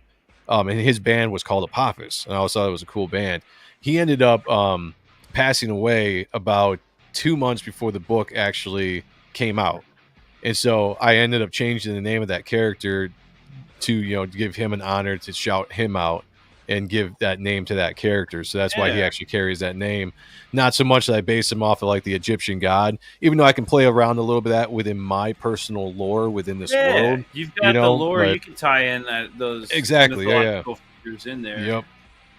Yep. Okay, so that's interesting to know, because I'm going based off of the Egyptian figure alone, but now there's going to be maybe we don't understand those Egyptian figures like we thought we did. Here's the thing, inside baseball, and this is no spoilers, but inside baseball when it comes to the world I'm creating. So this is a completely brand new world that has elements of things that you might recognize when it comes to names or lore. But within this world, it's all my own version of that lore, right? So Apophis, even though that's an Egyptian god, and you can look up what Apophis means and find a bunch of different deities and stuff attached to that in the past. The whole point with the spiritual nature of this book and or the immortal nature of this book is that these people could have influenced the mythologies and the lores of some of these characters that we know today. You know, like those were the fake characters, and I'm dealing with the real characters. I like you know what that. I'm saying? Yeah. I like that approach because I guess kind of like I wouldn't say Stargate, because Stargate did actually, like, they try to stick to the lore, the mythology as like the fact, and then they try to explain these figures as like, okay, so they're aliens, and when you understand that, then you can open it up to something else. Right. And in regards to this, I'm like, they look like demons to me, so like they look like maybe interdimensional demons or some shit. If it's not a spiritual thing, it could be spiritual, because we see this hellscape type of thing place here, and so it could be that. But you're dealing with Apophis, so you got mythological beings, and so they could easily be tied into, like, Hades could be in there somewhere. You know, it's actually funny because there's going to be stuff down the line. I won't spoil it, but there are definitely characters that are going to carry the name of characters in mythology that are going to be brought into this book at some point. Because when you deal with I forget, it's in the book, right? Spoiler, anybody, if you want to tune out now, I'm going to give you a 5-second countdown. Hold on, it's just a name though, right? Earmuffs. Yeah. I'll give you a 5-second countdown for anybody that doesn't want spoilers in the book. 5, 4, 3, 2, 1. Mute it. Hold on a second. Before you say that, I gotta ask you. I'm just kidding. Yeah. Go ahead. Mute for about 30 seconds. All right. So this character right here, this is Apophis. And this is the twist at the end when Apophis shows up. That's Apophis. Was that okay? I don't remember. Maybe I remember that. But I didn't. That wasn't on the. I don't remember that off the top of my head. But then again, when I read it, I was reading that PDF, so there's like a few things that I was like reading it, and I was going, okay, cool, yeah. And maybe a page didn't load for you. Yeah, or maybe like this image didn't come to mind. I was thinking of a different image. Yes. One, is this one same one? So that's from the supplemental book. If anybody got the supplemental book out there, that was the story that Oliver Isabedra drew for me, which was a story on Apophis, which is where you actually are introduced to the character. As opposed in the main book, he's kind of a mystery until the end of who he actually is, until we actually see him at the end. Right, and he's haunting his dreams. Yeah. So when Matt goes unconscious, or whatever you want to call it, whether he gets knocked out or he goes unconscious, he's got kind of a form of PTSD in the book, even though I don't call it PTSD. I just kind of allude to, like, there's whatever it is that put him in the costume was a very traumatic experience to his body. So there are times when the stress level gets too high where he fades into this consciousness, fades into this nightmare, and then Apophis has control because Matt's consciousness isn't there. So then Apophis goes off and does whatever he does. But when Matt fades away, he usually fades into a nightmare or into some kind of spiritual realm because there's other elements playing with his character. But the first thing you do, the opening fight scene when he's fighting that monster and Apophis kind of takes over and he's like, yo, where'd you go, Matt? Did you run away to another one of your nightmares? The next time we see Matt is he's in the nightmare and he's kind of explaining what he's always seen. And when he goes into this nightmare, he's always drifting into this hellish world. And what he sees are these demonic creatures known as the Demorte, and they're always after him. They're always torturing him. They're always, basically scaring the shit out of him. Like, this whole scene was supposed to be something that was very terrifying to him, playing into that kind of PTSD. I love this page, dude. This is my favorite page. So do I. That is a gorgeous page. Yeah, it came out so good. Like, I enjoyed drawing it. Was great. Then Matt came in and inked it and did a fantastic job. And then Kyle Ritter, when he was on the book, this was one of the pages he colored. And he and I were going back and forth about what we wanted the page to look like. And he had an idea. It was very similar to what I wanted. And I asked him, I was like, can you add some color to it, besides just the reds? And he added all, like, those purples and pinks and stuff. I was like, that's great. Like, that just makes it pop. the cool colors from like the water to like he sinks down into the red hell and the heat and all that. Bionic Bro Jake, what's up? He's in the chat. He says, "I thought that Matt was in front of a demonic tribunal." I mean, that's kind of what it is. You know, there's a lot of mystery there to still play out with what these characters are and what this scene actually represents going forward. This is kind of like it's a tease. It's a tease of what is going on. More stuff to go, because as the story goes, we're going to see more dream sequences or more flashbacks, more psychological stuff, I should say. That's going to kind of slowly piece together his origin and what happened to him. You know, so it's going to be a slow burn. It's going to be a second till you figure out what exactly happened to him and how he got in this armor. Because I intend for this to be an ongoing story. So it's going to have to be something that material that develops as we go. So I'm going to give you bits and pieces as we go, as we're doing like overarching bigger storylines, but you're always going to be kind of brought back to the overall mystery of who he is, how did he get into this suit, and what's his real purpose. Because everybody seems to be after him. Everybody seems to want him or want the armor or want something. And he has no idea why. Apophis might know, but he ain't telling him, you know, and keeping him in the dark because he thinks it's funny. I do I like the Apophis character. I like his personality. I will say, when it comes to Matt, he's got strength. He's obviously resisting Apophis. He's got that. He thinks he senses that something's up. So he's gonna stand up to Apophis. But I don't get a whole lot else from Matt. Yeah. Other than that. Now I know this first issue we're learning about what's going on, so that's not a huge deal. That's not a big deal. Yeah, that's by design right now.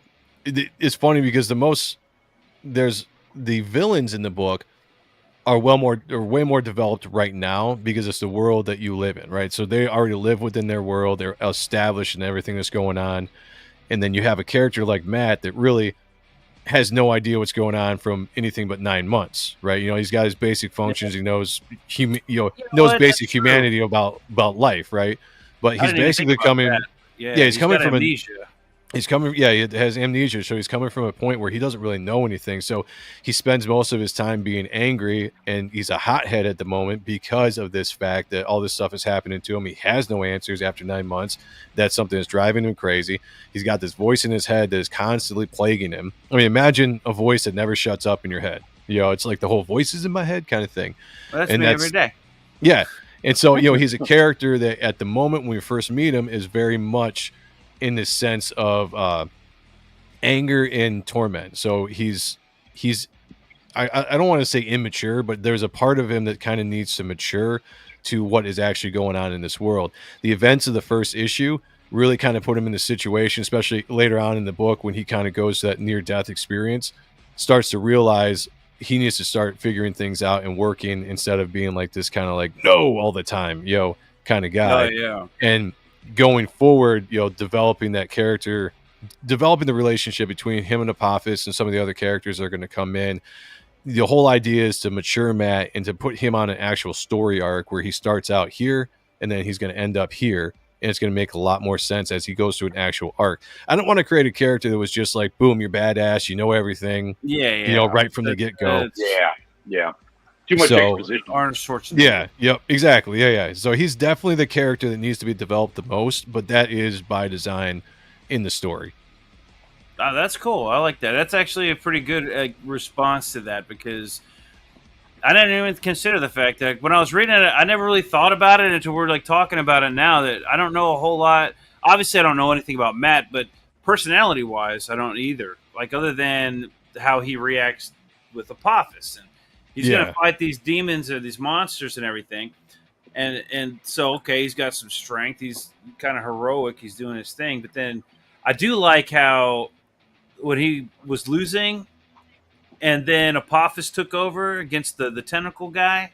Yeah. And then the tentacle guy's like, oh, shit, I recognize that voice. I really, when I read that, I was like, oh, that's cool. And then the way Apophis handles that situation and I was impressed with the storytelling all the way down to the withered little fucking worm that he is. Yeah, that was cool. So Apophis is a powerful character. That's just what I'll say. Like, he's got history. He's got lore attached to his name. People in the spiritual realms know who he is, and there's a whole backstory, obviously, there when we get to it. And I wanted to show that in the first issue, to show that he's not just a voice in his head, but he's actually a legitimate threat. And the first time he actually gets full control, this dude, this big ass monster that's all puffed up on his own, ego, because he just beat the shit out of Matt, actually sees who he's dealing with, and it instantly scares him to death. Like, oh my god, like he knows the threat that he's in, and the way Apophis deals with him is to strip down all that power, all that bloated ego that character has, and reduces him to a tiny little insignificant thing before he kills him. Like, it was a completely humiliating death that Apophis put him through. It wasn't just like, I'm going to kill you. It's like, I'm going to humiliate you, I'm going to drive you down, and then I'm going to kill you. It was a very sadistic way to take it's kind of like how out. Demons are. They're worms, and they can fool you into thinking that they're these big, and maybe some of them have thick armor or whatever, but that's kind of how I view demons. They're like worms, and they get in your head and make you think, or maybe they can even hurt you if you let them. But the thing about the essence. So the necromimic, and you're going to probably get this as soon as I tell you the influence of this character. And it wasn't at first. I didn't have this in mind until I had already designed the character and I was drawing it. And I was like, oh, this kind of reminds me of this. And that made me kind of think of a twist with it. But the necromimics they're just shapeshifters. They're demonic shapeshifters that can take any shape. They can take any size. They can do all these things but in reality, they are these weak, worm-like, ugly, handicap looking things, so they have to prop themselves up, even though they are powerful, but it's just a masking of what they really are. The influence of that was Independence Day, when the whole the alien exoskeleton, and when they opened that up, and they're just these tiny little grays, right? Mm-hmm. And so I thought the whole reason I did that scene to show what they really look like, where Apophis rips the exoskeleton in half and rips it off, and what's left there is this tiny little, the actual creature. That's like, this is actually what you are. You present yourself to weaker people like this, but to me, the power I am, you're nothing. I'm gonna show you nothing right before I kill you. He's like, please, like, don't hurt me. All right, you got to talk about these siren girls, man. Yeah, I love the sirens. I love everything about them. Yeah, these are my girls. These are some of my oldest characters I've created. I created these characters way back when I was in my late teens. And obviously, yes, very Witchblade influenced with the kind of style, with the design, Yeah. But funny story is, when I designed these characters, I couldn't draw faces for shit. And so that's why I blacked the faces out. But I liked the design going so much that when I was trying to figure out what I was going to put into the book, I remember thinking back to these characters. I really like these characters, and they do have a cool look. They are so evil. The darkness is so great that they don't have a face. It's just darkness and eyes, But I based them. They're called the Sirens, and I based them kind of off of the mythology with sirens, of how they're seductress, right? They can bring you in. They bring you in to kill you, kind of thing, where these characters will actually devour you and eat you, but they might have very well pleasured the dude before he died. So that's he might have gone with a smile on his face. I don't know. But yeah, they're just fun characters I wrote. They're in the book, they're witches, so they've got the ability to kind of they're the ones that kind of resurrect Vanessa in this book. They're the ones that bring her back, which is why Victor uses them, and they're basically Victor's pets to a point where they're in love with Victor. I mean, they do anything for Victor, right? They lust after him. I haven't revealed if they actually, sleep with him or whatever, but, I'll leave it up to people's imaginations if that actually happens or not. But they'll do anything for Victor, and I portrayed him in that way, And it was fun doing the language, I came up with the whole, what move again, a lot of the stuff I put in this book are things I was influenced throughout my life. I saw a movie or I read something, and I'm just like, oh man, that's a cool concept, and I bring it back in the book. So the way that they speak, where they finish each other's sentences and they kind of all speak as one, was a concept I pulled from some movie I watched back in the friggin' early 2000s. I can't remember what it was, but I liked there was characters in that book that kind of did the same thing, and I was like, or in that movie that kind of did the same thing. I've seen that. I've seen that before too, but I can't remember where I've seen that before.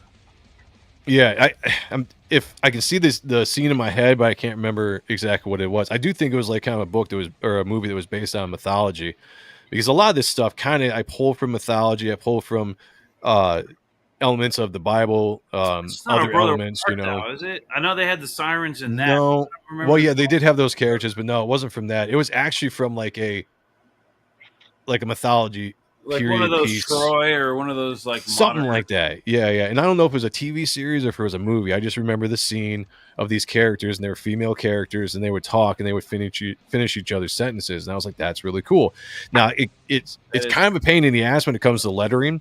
So when I worked with Eric Weathers, we had to be really strategic because I had to have them finish each other's sentences. And when you're working with word balloons, it's just like, we gotta make sure it makes sense as the reader is reading it. And he did a good job of making it all work. I like well. that you were strategic about that. That you didn't just phoned it in. You actually had a concept, and you were like, you know what, this is what's going on. We need to achieve this. Right. And you got creative about that. It's little things. Little things make all the difference in the world. It's very important for me when it comes to these characters to have all the characters have their own voices and their own personalities, right? I didn't want to have another character be like a character where they were just kind of carbon copies of characters. They all talk the same, this or that. It's funny thing about this book is these characters are characters I've created at some point in my life, whether it was late teens to early 20s. They were never ever part of the same story. It was just characters that I would create, and I would develop backstories for them. Never did anything with them, but they were just there on the shelf. And so when I could get them, I'd go back to like my character book, or whatever you want to call it, and I'd be like, here's a developed character with backstory, with motivations, all that kind of stuff. And now I just need to tweak it a little bit if I want to bring it into the book of Reaper Destroyer. How does it fit within this world? And how can I put them in there but still keep what I've already developed? So a lot of these characters get to come in and are developed characters, and now I'm just putting them all into one story and how they work with each other. So that was kind of a fun concept that I didn't have to sit here and come up with a brand new character for the book, because I still got a shit ton of characters are just sitting on the shelf in my mind or in sketches all around from the time I was, in my teens to my 20s when I was creating characters, That's another thing that I find like your execution on this is so next level. Because oftentimes somebody has a story, like they have a hero and they want to, have them fight the villain. And so that's the storyline they've got. Now they have to develop like, okay, well, how are we, and what's the motivation? Why is this character doing this thing? Let's figure this out so that we can complete this A to B storyline. And I like that you have, like you went a different approach. You have decades worth of like character development that you're putting into these characters. Yeah, like this is all fleshed out and stuff, and you don't even. I'm assuming, and I'm pretty confident that you probably have 1,000 things for every one of these characters that doesn't even get mentioned because you can't get that detailed. 100%. And I love that. Like I love the richness and the depth of that storytelling. You get the vibe. You get the sense when they're talking to Victor. Kayla. They've been they've known each other for a long time. There's history going on there, and like you alluded to, have they ever messed around or whatever? What kind of relationship did they got? I assumed that they did, but the way you say that makes me think this guy right here. I'm looking at this picture. This guy wasn't so lucky. Maybe they haven't. Otherwise, Victor might not be around. Well, one, I think you can see the control that Victor has on them, right? Because they're these demonic, just horrible creatures, ugly creatures, except they've got beautiful bodies, right? Which is the draw for men, the weakness for men. But when it comes to Victor, they're like little schoolgirls, like they fawn after him, they're groupies, they're just all about him, just all lovey-dovey, and they almost reduce themselves to like this more innocent kind of role. And to anybody else, they're very seductive, and they feed, right? Like obviously you can see that, they obviously eat flesh. They do stuff like that. We haven't dove too much into that specifically, which we will some point down the line. And I always get into spoiler stuff, and I'm trying to avoid spoilers when it comes to character Kayla was warning you earlier. She said, watch it, Joe. Yeah. Yeah, I always got to pull back sometimes because I'll get excited, because I know everything that I'm trying to do, and sometimes I'll be like, oh, I want to start talking about this, even though I got to keep that a secret. But yeah, it would be cool to see them see those shadow faces turn into big giant mouths or something to eat people. They do have mouths. I will say that you don't see it in this book, but they do have mouths. And if you got the supplemental book, so I put out a book back in 2007. I put out the Reaper Destroyer book back in 2007, not this one. The very first one I ever did. It was only a 12-page book. I never finished it. I took it to Wizard World, Chicago, and sold a couple copies out there. But these characters were in that book at the time with Victor. There was just stuff that I kind of brought in. I retweaked the story. But back then, I used to draw them with teeth. They had eyes, blacked out face, and then they had teeth. Almost like you ever see that character from Disturbed on the Disturbed album covers? Yeah. With the eyes, the teeth. I'm thinking of like the Is or something, but with eyes. It was kind of like that, And I decided not to have it in this book because I wanted it to. I didn't want it to come off too cartoony at the time. And when you show teeth, I want it to be an impact. So a lot of times when you're doing storytelling, if there's something that the character has that can be special, you only bring it out every once in a while, so it's more of an impact to the reader. That's Chekhov's pistol. Yeah, Chekhov's gun. Yeah, you want to explain what that is for people who don't know what Chekhov's gun is. Yeah, so if you introduce like the basic premise of this, and there's layers to the course, but if you introduce a gun, you introduce it, but you only introduce it with the idea that it is going to get used. That doesn't mean that it has to get used right at its inception. That's dull. Like, you don't have a character who's like, here's a gun, boom, I shoot you. Like, that's not a story. Yeah. But if you have a character who's like, here's a gun and there's one bullet, what's up, Evan? Now we're going to take turns like pulling the trigger on each other until somebody wins or loses this gambit. Now you have a story. Thing where I saw a book. I don't remember which book it was. Somebody acquired a gun in the book, and then never used it. Like, the gun was never used. Oh. And so there's no purpose. Am I thinking of ISOM? Was that an ISOM or was that in a different book? I think there's a way you can do that, but the concept is sound. Like, if you introduce something, it has to be fleshed out and introduced, but if you introduce something, it has to get used. I mean, you could put on stiletto boots, and it doesn't have to play into the story. But a gun, that's something. If you have a gun, oh yeah, I got the gun, and then it's a narrative element. We say a gun; it's a narrative element. Yeah. Okay, but there's things that don't matter as far as a narrative. Yeah. That you can acquire, but like a hoodie. But a gun is like a narrative element that. It means something. You don't just get a gun in a story for no reason. You can have a gun hanging on your back wall, and that means nothing. But if you introduce that gun, if it gets set out in the table between two characters for a narrative reason, that gun has to get used. Kayla has a good point, and this is actually I appreciate it when people do this on purpose. Using the Chekhov's gun as a red herring. That's actually... That's funny as to throw somebody off, right? But when you do it and it's not the purpose of it, I don't remember what book it was where they had the gun, and it was it'd be one thing if you got the gun and then you pointed at somebody and then click, oh, it's unloaded. It's funny, or maybe while you're grabbing the gun, you're like, yeah, I got the gun, ha! And then you turn around and they've got a bazooka. You know what I'm saying? Right. But so the gun's pointless still. But when you just have it 1 minute and then the next minute, that whole scene of getting it didn't matter. Yeah. It's poor execution.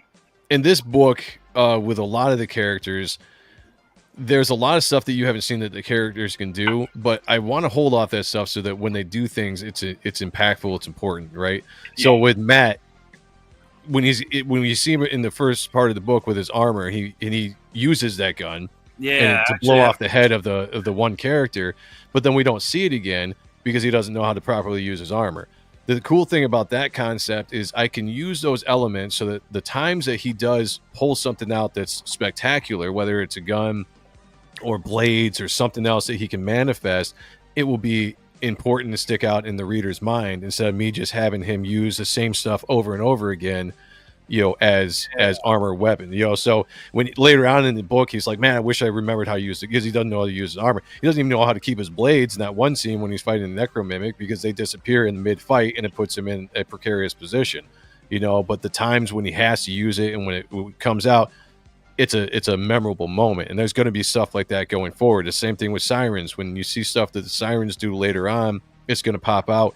I didn't have so many characters in this book. I didn't have a chance to showcase all of them and what they can do. Chaos is the biggest one. Chaos is one of my favorite characters. She's got a rich backstory, and she's basically Chaos is the green one. She's a chick with the green hair, and she's basically got a very bit role in the book that needs to be developed more as she's going forward. I don't think I have a picture of Chaos on the campaign. No. But that's a character that's got, again, I created her back in the early 2000s. I have a backstory for her. Like, she's her own character with a rich history, and you'll see development throughout the book. But I'm also developing a miniseries with her that I can jump into. Like, Kayla's gonna be writing that book for me because she's a character that is very fleshed out and can get, that tells a story all of her own. Unfortunately, she's kind of a bit character in issue 1. And we'll see her character grow as the series goes. But she's one of those characters I need to have her own book, because she's got so much great stuff. She needs her own book. She's definitely she's probably one of the more interesting ones in the book that you want to know more about her. She seems pretty cool. Yeah. And when I was talking about the gun, I wasn't talking about your book. I was talking. No, I know. It was funny that you were talking about the or whatever philosophy, whatever you want to call it with that. I was just like, it's funny that you say that. It just reminded me of that. But speaking of your book and the gun, yeah. So it's a question, so don't spoil anything. Of course, obviously the suit can take on complex, shapes and mechanics and shit, right? Yes. So I'm curious, and if whatever you can tell me about this suit, without spoilers or anything, he's like the conversation.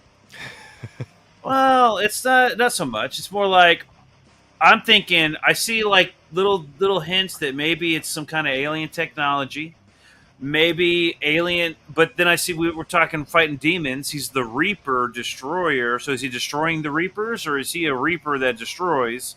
Right. That's one question. But then excellent answer. So then there's the Reaper. We all know what the Reaper, the Grim Reaper, is. So if he has ties to that, but his suit can do this, maybe the Reaper and demons and everything is some kind of different dimension or whatever plane. Technology wouldn't be beyond them, is what I'm saying.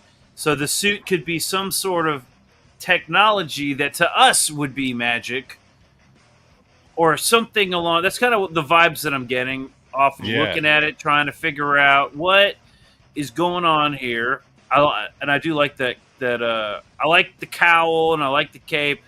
I like the costume and the fact that it can morph into stuff, and like the gun was kind of a surprise, because if he's like Spawn didn't create machine guns out of a suit, he had spikes. Right. Yeah. So if you got the ash can, when I originally put the ash can out, I've got a breakdown of certain things in the ash can that I wanted the reader specifically to have a leg up on everybody else if you got the ash can. I won't go into that because it is. I ordered it, but I haven't gotten it yet. Well, okay, then you'll get because the you'll get some of that stuff.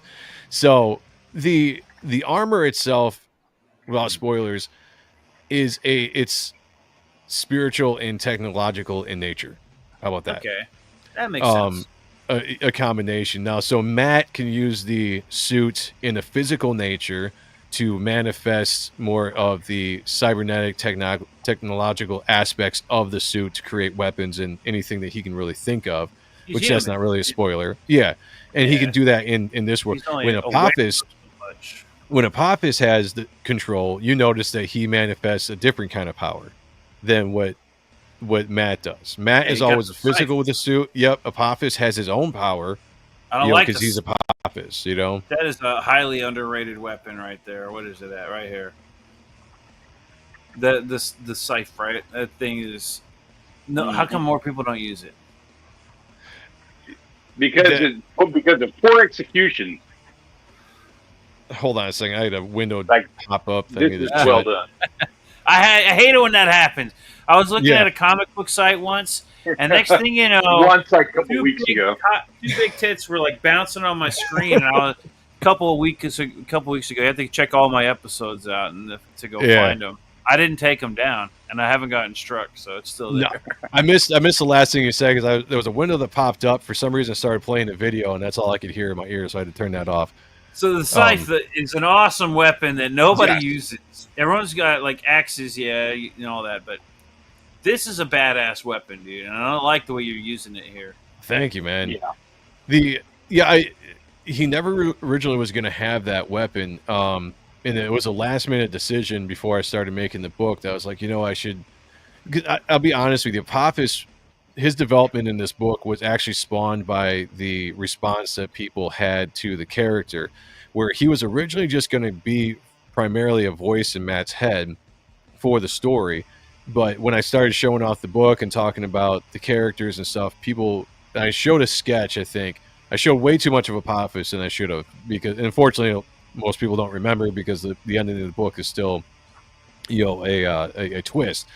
But people like the character so much, I was like, I got to develop him more because he's a popular character. I can tell by the people that are giving me responses that they want to see more of this guy. So I added him to be a bigger presence in the book. And it works great because it developed the story a lot more. And when you start developing him, everything started becoming a lot bigger. And I saw a bigger vision of where I wanted to go with him. So I added in the character, the scythe specifically, because it's going to tie into something that he is. Without going into spoilers, and that the scythe is a big reason, or a big red herring. I don't know if that's. Sometimes I misunderstand what a red herring actually is when it comes red to herring is a misleading. Yeah. It'll make you think one thing. Like if I was to see the scythe, well, you're then doing I'm a gonna mystery. say, then mystery. that's Okay, there you go. Yeah. It's a Reaper destroyer. He's got a scythe that's Grim Reaper. Right. Yeah. So there's everything's going to play in that you see that I put into the book. It's a nod, a tip of the cap to something greater that's going to happen, and I'm just trying to lay those those nuggets now in the first issue. You know what I'm saying? Okay, you're laying nuggets. I got a question for you, and it's going to be one of those where again you can tell me fuck right off, and I understand. I'll respect that. How many? Do you have an idea, a concept of how many episodes, how many volumes we're going to get? So I plan this to be an ongoing series, right? Like I've got in my head right now ideas for 25 issues, but could be as much as 50 with loose content, So That's so awesome. I have a very good idea of where I want to go with this character. Depends on how much time I have on this earth to do it, but the story wise, it's an ongoing story. These characters are going to be developed as I go. It's not a one and done. Like I don't do graphic novels, right? Like I do ongoing serials or whatever you want to call it. Like that's what I want to do. I'm telling an ongoing story with these characters as they develop. We'll see them go, whatever, like that's, and there's a huge world. Like that's the biggest thing. Like, without doing spoilers, because that's what I always jump into, and Kayla will yell at me for this. Yeah. I've got a big world that I have created that you guys have only seen the tip of in this first issue. But my world spans from the beginning of time, or my story spans from the beginning of time to the end of time, and I happen to just be focusing and dropping the reader into this specific time that we're in right now.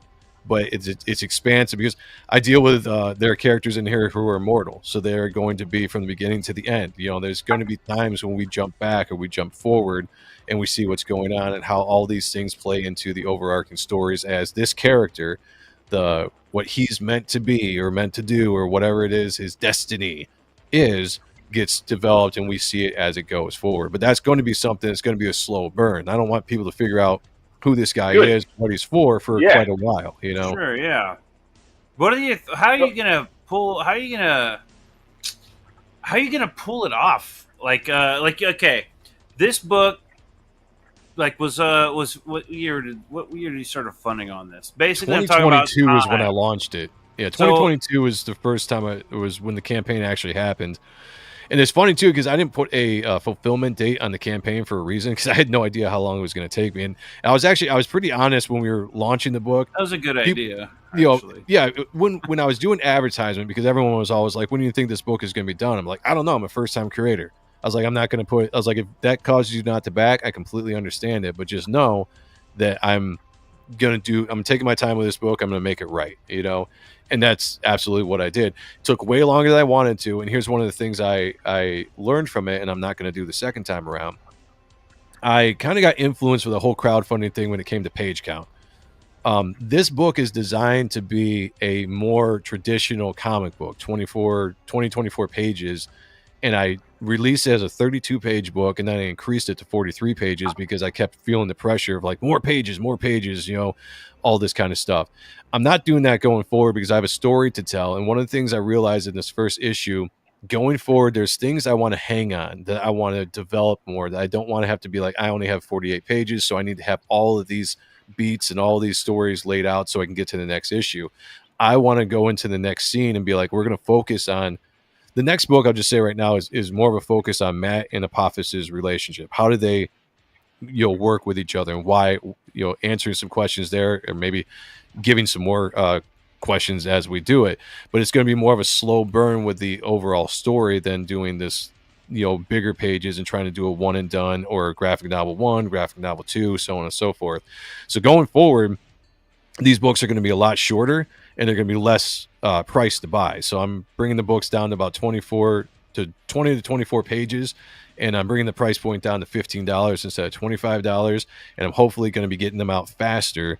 So because I've got a story to tell, I don't have time to sit here and only put out 5 books in the next 10 years. Like, that doesn't work for me for what I want to tell. Like, this is, if I was working full time and I could do a monthly book, that's how this is designed to be, you know?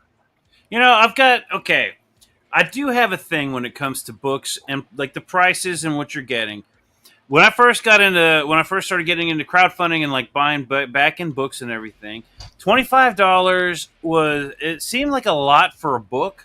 Mm-hmm. Once I backed like Cyberfrog and I got like a box of shit, you know what I mean? For $25, I was like, yeah, holy crap, dude. Okay, I get it now. Then I started seeing other books, you know, getting a little bit less and less with the less page count. Some of them were like 25, but they had like 60 pages. And I'm like, okay, fair enough. This looks cool. I'll check it out. I'm seeing more and more, and I've got a few examples that I'm a little bit, but I'll get to that in a second. When I got to Reaper Destroyer, it was one of those moments where I was like, okay, I'm looking at books with page counts going from like 60 pages. $25 in a comic book store, that's a graphic novel. That's a pretty decent book. Obviously, we're not just going, if you want a book that's $25 a graphic novel, go to the comic book store. We're backing books and creating cool shit here. But with that being said, the people are charging more for less lately. Reaper Destroyer was the first book that I was like, I caught myself going, oh man, okay, all right. And I had to think. And this is another reason why I started doing this show, talking about this thing. Yeah. And not just this, but everything that I've noticed in backing books. Reaper Destroyer was the first book that I had to go, okay, I really like this book, the way it looks. I really want to get it. I like Joe. I want to back him. I want to support him. And then I was like, you know what? Fuck this. No, yeah, I'm going to back it. And I backed it. And it was worth every penny that I backed it for, right? Thank you. And I've only read the PDF. I can't wait to get the physical. Yeah. I can't wait. This is a book that I think should be on shelves because I want to see at comic book conventions people start cosplaying, you know. That would be sick. Yeah, right. Sick. And that's the ultimate goal, you know, like the crowdfunding world for me was new. When I first started tweaking the story and I knew that I wanted to make comics again, I got into it. The whole idea was to make a comic book and try to get picked up by a publisher. That's before I even knew what crowdfunding was. And it wasn't until Sean kind of told me about it, because he was friends with Mark Polton. He was doing stuff with John Malin with Graveyard Shift. And he's like, dude, have you ever heard of this crowdfunding thing? And he told me about Mark and John, and I checked it out, and I was like, oh, wow, shit. I was like, that seems like it could be a cool thing. And then I got into the crowdfunding world. And had to adjust to all that, like the whole thing about the only reason why I have prices the way I have them or shipping the way I have it is based on the advice from guys like Mark and guys like John Malin. I talked to both those guys. I like John's business model. Every time we just looked at Graveyard Shift recently. He's got a good. He's $25 is pretty much what he's got for everything. Now, what he'll do is, and I like this. If you want to get the first print or this cover, whatever, it's $25. It's no big deal.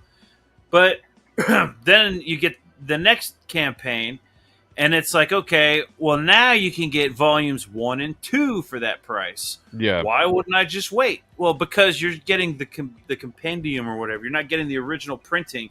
And if you look on eBay, the way he's been managing his print runs and the way he does his covers and everything, John Malin's books hold their value. They go for twice what you paid for them, no matter what. Even the compendiums, it's like solid. Whatever you get, it's gonna be worth it, right? Malin's got a good business philosophy because he's got a really good following, and what he does is he only runs his campaign for 30 days, and that's it. Doesn't go in demands, like a lot of us do. Is whatever you make in that 30 days is what you make, and then any extra books he has, he can do that because he's got a following, and that's great for someone his size. But what I do think that I like about the philosophy and what I'm doing with Reaper Destroyer is none of these covers that you see on this first campaign will ever be reprinted again. This print run that it takes to fulfill, and then the extras that I have ordered, once those are gone, those are gone. And then, so if anybody does a catch-up tier and Reaper Destroyer issue 2, it's going to be a brand new cover. So if you want like the Dale Keown cover, it'll never be printed again. You had to get this on the campaign, or you have to get it on a secondary source, So that is one thing that I took from John and guys like that to make those not everything that he you know? can do, like you're saying, he's got the following to be able to pull off something like that. Yeah, and that makes a lot of sense. It may not be something that's not something I'd be able to do when if I were to launch a book right off the bat. Right, that's what I'm saying. Like, yeah, what he does is great for what he does for smaller creators. I would say, like, you know, just trying to do a little bit more traditional, but you want to keep that collectible aspect of it to say, like, hey, if you get this on the first time, whether you get it at the beginning or you get it at the end, go ahead. The collectible aspect is now, this is the other part that I was talking about when it comes to pricing. Okay. There are books that I look at and go, this could be a collectible that I would totally like. I should totally get. This Dale Keown cover, you know, it's Dale Keown for one, instantly makes this book, you know, oh, hold on, I'm not even sharing it. Damn it, I'm stupid. Here we go. This Dale Keown cover instantly puts this campaign in one of those categories of, and this is not even the cover that I backed. I've backed the black and white one. The black and white, yeah. Yeah, because I had to research your line work. But anyways, this is going to be a collectible, right? This could be something on shelves. This is Dale Keown cover. This book is awesome. This book is worth every penny on this campaign. But after this book, I started noticing other people doing similar things. People who, let's just say, will not be collectibles, right? Right. And I've actually got some examples that I think as much, you know what? I'm going to do it because this is what I do. And I'm being honest. Okay. I'm not trying to be a jackass here. Pencils Down. Pencils Down by Justin Belmont. It looks like it could be a fun. Justin Belmont, I got your back. He's going to shit talk. I'll be the naysayer on it. I'm not being a shit talker. What I am saying, this book is overpriced. Standard edition, $15. That's not bad. That's not bad for like a crowdfunded floppy, right? 24 pages or so, right?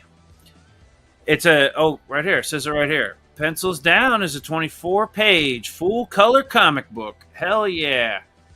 But it's not. It's a 12-page story, and then the rest of it is like fan art or something. That's 12 pages for $15 plus shipping.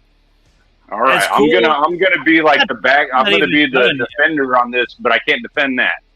All right, so and now don't get me wrong, Pencils Down looks like it could be a cool story, but I don't know. Wasn't this a spoof book though, based on the whole Pencils Down when COVID happened? Well, you'd think, but why is he writing about it? Is the other thing. Was he a part of the pencil? Was he into the Pencils Down thing? I don't know. That's okay. That's okay. You can capitalize. You don't have to have been an industry insider. He can capitalize on something that happened to other people and give his artistic point of view. That's fair. I'm going to defend that. So, but I actually think it's funny that there's like, I don't know, some guys like playing with a Ouija board, and then this demon pencil character. Because that's what they were doing during Pencils Down. Yeah, and then yeah, right. And so this pencil goes around murdering people. That's funny. It's gonna have Fanta in it, and that's great. I like that. Yeah. And I'm not knocking putting fan art in there, not at all. But 12 pages is it's a little bit rough, man. I'm not buying it for the cover with all the characters from Comicsgate in it. I'm not buying it. I might buy it for a certain person's cover. Like, whose cover was it that I think I like this cover the best. This was Sven Stoffel's cover. I like this cover. I think this is the most professional looking cover out of all of them. Not enough Fanta. Yeah. Oh, yeah, that's true. But anyways, when I see Pencils Down, those are my thoughts. Go ahead. No, and that's what's great about this is being the customer, you're allowed to decide what you want to back and what you don't want to back. You know, like that's what I've always said too about anybody when it comes to my book. Because I remember when I first was advertising Reaper Destroyer, it was originally 32 pages, and I was charging $25, and I came out, and there was a couple people, and I'm not going to say who they were, when I was on Bancroft's show or whatever. And in the chat, I could read the chat as I'm live. You know, I'm scanning the chat, and I saw some people saying like, "That's too much money for a 32 page book. I'm not spending $25 for anything less than 60 pages." And I answered it. I was just like, "Hey, that's cool. You know, like that's fine. Like it's your money, it's your choice to back stuff. But this is what I'm doing. This is what I'm putting out, and this is how much I think I need to charge for what I am paying to make this book." Now, a lot of books, depending on the talent you have and the quality of book, is going to cost a lot of money to make. Some don't. And I think I've had this discussion before when it comes to creators. I think there's two different types of creators. There's a creator that just is doing it for hobby, that just wants to put the book out, and they're pretty satisfied with however it looks, whether it's, you know, good quality or if it's just like so-so, you know, and they're happy if they make, you know, a couple $1,000s, they get the book out and they go make another book because that's just what they want to do. And then there are creators like me and other creators that want to do it for a living, and they're going to invest money. They're going to sink money into it before the campaign starts, which is what I did with Reaper Destroyer, to get a professional feel so that I'm just like, this is what I'm trying to present. Now I need the help to fulfill this, you know, to get this book the way it needs to look for the entire thing. But I already invested my money into it to get it to where it is so that you guys can see what the potential of the book is. So you know what you need to charge in order to I mean, up for that and there's the cost analysis associated with that. Especially like, you know, just slight numbers when you're breaking down and if you're paying money for actual talent, you know, you're paying, you know, like I was paying certain people on the book, I'm not going to say who, $200 a page to do stuff because they were professionals. They carried a name and they carried the experience to do it. And I was happy to do it because the quality that I was getting was what I was looking at. I wanted a professional looking book. So I was willing to invest that money into it. And I knew it was going to be an expensive book to make. And regardless, I was like, I'm making this book. It didn't matter if Reaper Destroyer only brought in $1,000. I was going to find a way, whether it was taking out loans or whatever, I was going to make the book because it was my dream. And I believed in the story. I believed in what we were doing. So it was good that the campaign actually did very well. But that was the driven aspect of me for wanting to do this professionally and put a book on the shelf, or that could go on the shelf and could rival that of any book that's on the shelf. Like that's my whole idea with Reaper Destroyer and anything I put out when it comes to Superior Press. It's got to be near professional level of book, you know, and I'm not putting myself up with professionals, but just in that category where the normal person looks at it and be like, that is a comic book. That's a professional book. I want to read it, you know? And I like that you're saying quality. I like that you're saying that Thank you. You want this book put out. Whether you have to figure out how to do it or not. Like you want this book to get out there. I like hearing that because there's books out there where I'm like, I almost feel like I'm being lectured sometimes. Or not as much anymore. Honestly, this is one of the things where all that drama and all that crap has paid off because there's a few people that I used to feel like I was being lectured. Well, I don't know how I'm not making enough money. So if you, it's like there was a funny like joke me and D-Wag were talking about one day, and we were after a show or something.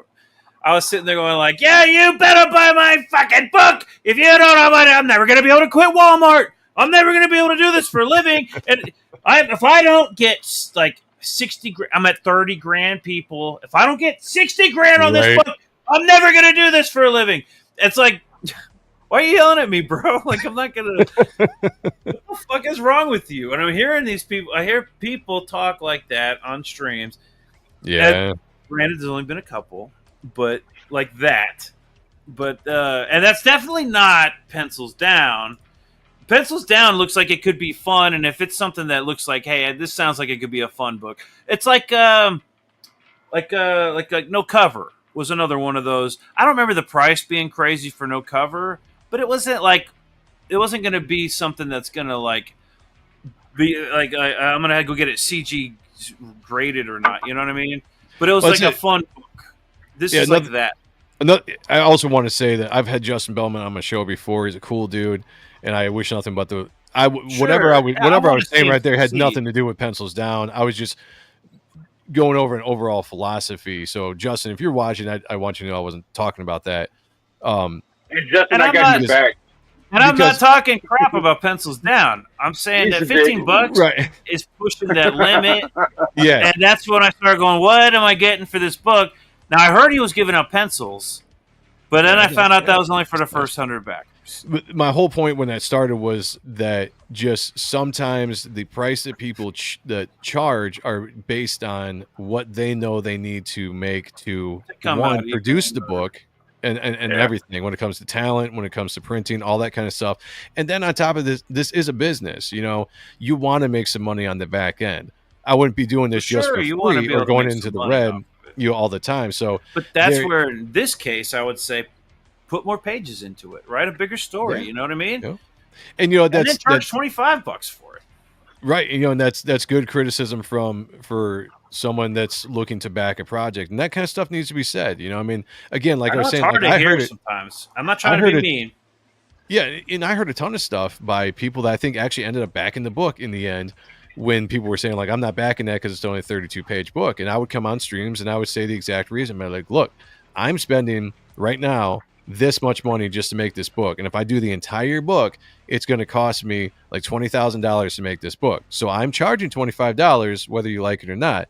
It's your choice if you want to back the book. And if you don't, it doesn't bother me. I'm not angry. It's your money. It's your choice. But I'm doing it for a reason. You know, it's not just be like, oh, $25. That might have been one of those streams that got me to go, you know what? I'm pulling the trigger on this because I want the book and it's cool. And I think it was something along those lines. It was one of those streams. You were talking about the book, and I was just sitting there going, man, okay, all right. I've got the extra cash saved up. I'm gonna back this book. And I'm back the supplemental as well. Thank you. Yeah. Here's the thing that I always want to try to. Early on, I was always trying to bring people in of how much money it actually costs to make a comic book, because depending on the creator, like I said, you got the people that want to do it for a living, people that do it for just a hobby. Sometimes the people that do it for a hobby don't spend all that much money to make the book, so they can be like, hey, I'm going to put out this book for cheap, and then somebody sees it and be like, this person's putting out a 60-page book for $10. Like, why don't you do that? Like, well, not every situation is the same. Yeah, that's not an apples to apples conversation. Yeah, exactly. I don't think there is an apples to apples conversation. Even if you were to compare like John Malin, Ethan Van Sciver, and Shane Davis, that's not apples to apples. They all have their strengths and weaknesses. So I don't even know if you can. It's like the apples to apples conversation when it comes to comic books is taste. Yeah. But there are like things that like I don't know, like I wouldn't do, like I wouldn't charge $30 for 24-page book. Now that's not pencils down, but there are people that I've actually had a couple that I could talk about. You know what? I'm going to play devil's advocate on that, and I'm going to say that is a fair price, but you better bring the value. That's true. You better make it work. Badass. Yes. That's what I was going to say. Don't give me the collectors, don't give me the collectible value bullshit. I'm not discounting that, but that's not your selling point. That's not your selling point. You want to sell a good story, otherwise, what the hell? If you're not selling a good story, then what is it you're selling? A collectible good story, a fun time, some fun supplemental stuff. A collectible piece of shit is what it is if it doesn't have a good story or good art or both or whatever. Yeah, it still has to be good for somebody to collect it. I mean, that was a whole philosophy with me with trying to make everything look professional because I want the normal person. It was the same. I carried this over from the music world. When I was in a band and stuff, I had a guy, or I knew a guy at the time. I was good friends with him. He was in a band called the Autumn Offering. They were a signed band, but they were a band that never really made it to like the big levels, even though they were on a label and they did touring and stuff. And I became friends with him, and he always had a really good philosophy when it came to getting people's attention. He was like, dude, if you want people to think that you're a rock star, you got to act like a rock star. What did he mean by that? When you go into a venue, whether it's a small bar and you got 5 or 10 people in there, they don't know who the hell you are. You walk in and you carry yourself like you're a professional, like you expect to be there. You expect to put on a performance, and then you put on a performance that's a professional level performance, even if it's in the corner of a bar. And that means the production of your music, the quality of your live show, how you interact with the crowd. All these things, you present yourself as a rock star, and people will perceive that as you are a rock star. And it worked.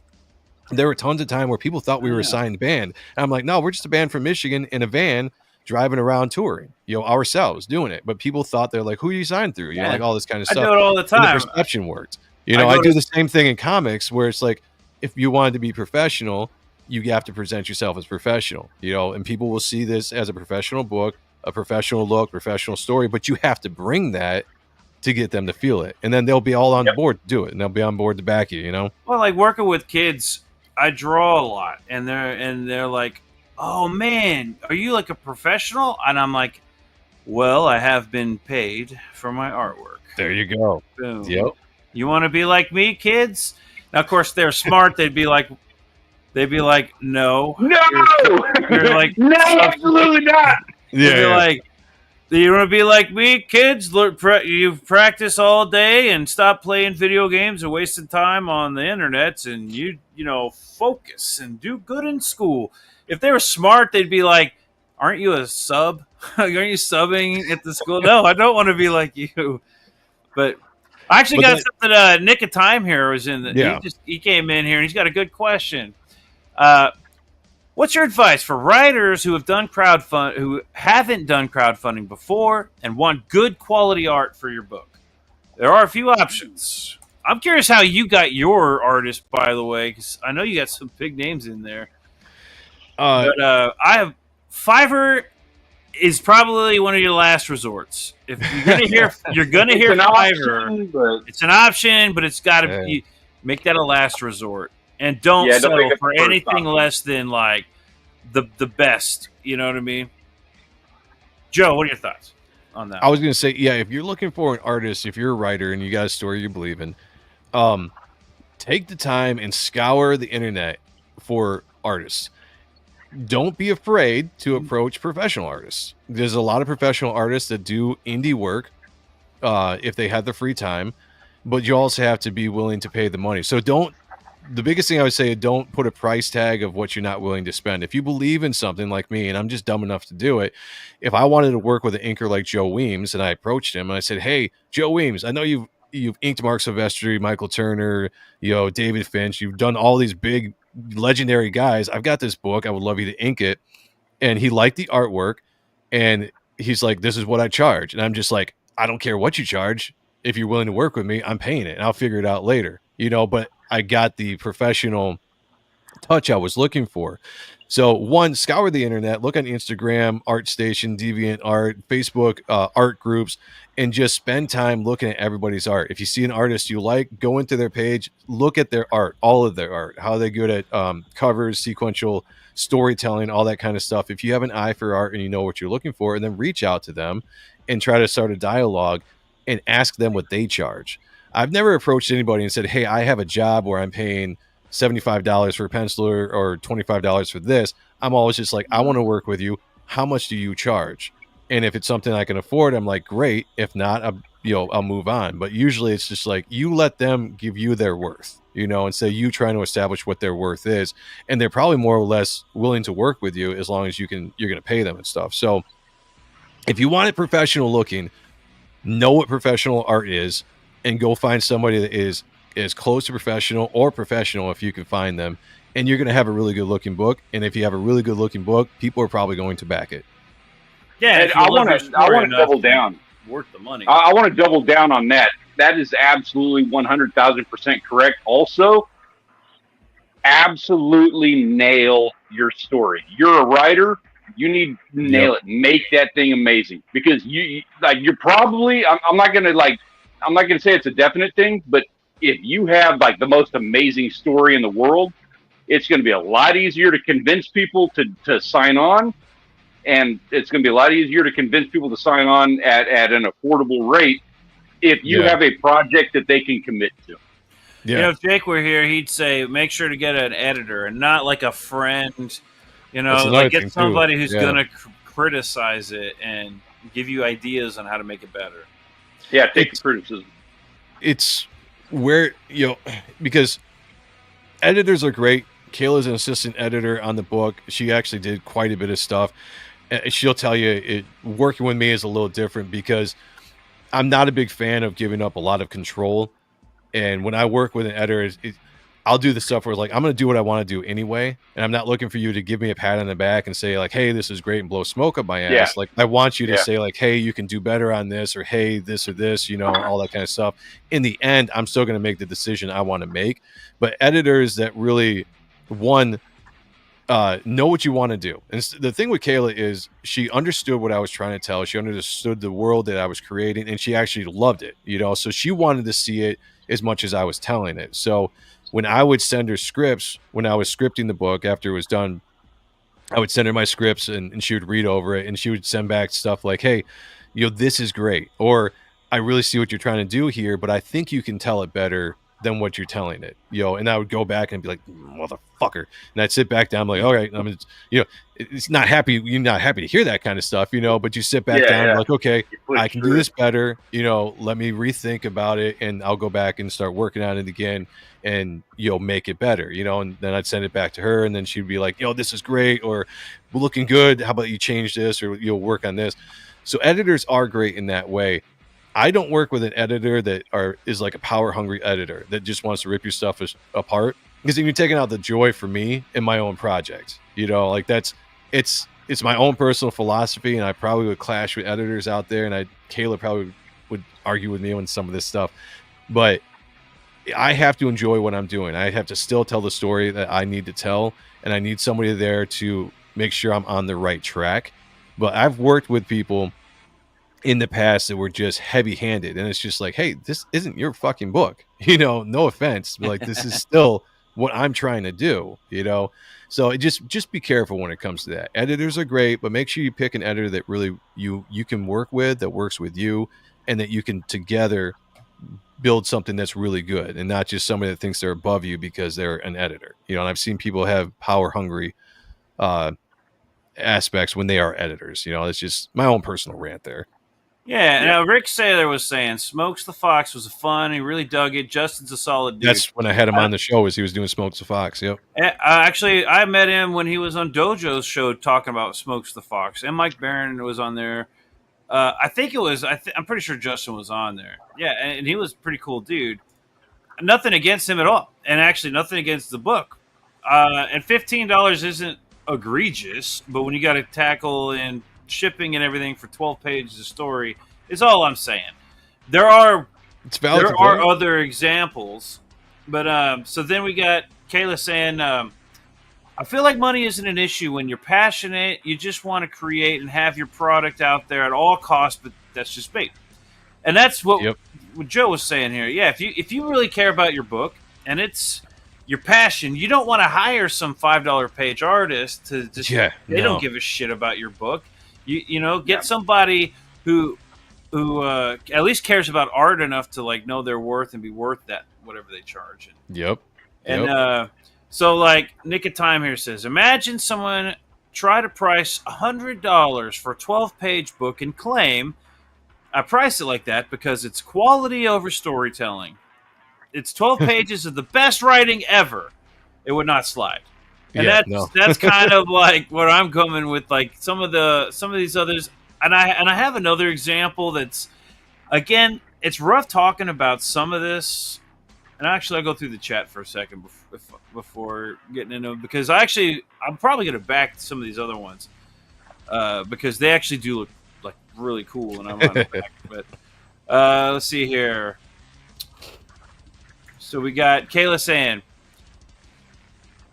I think she's responding to simulating knowledge, but money ain't free, Kayla. That is true. Says, it's not, but if you love what you do, sometimes it's worth it at all costs. That is true. That's true. And that's where, you know, these are all true. All right. Adrian, so very... You got to make it work, not very true. Make it work at that level of cost. Mm-hmm. And then assimilating knowledge says, I tell people what I think they are worth on my 7th wife right now.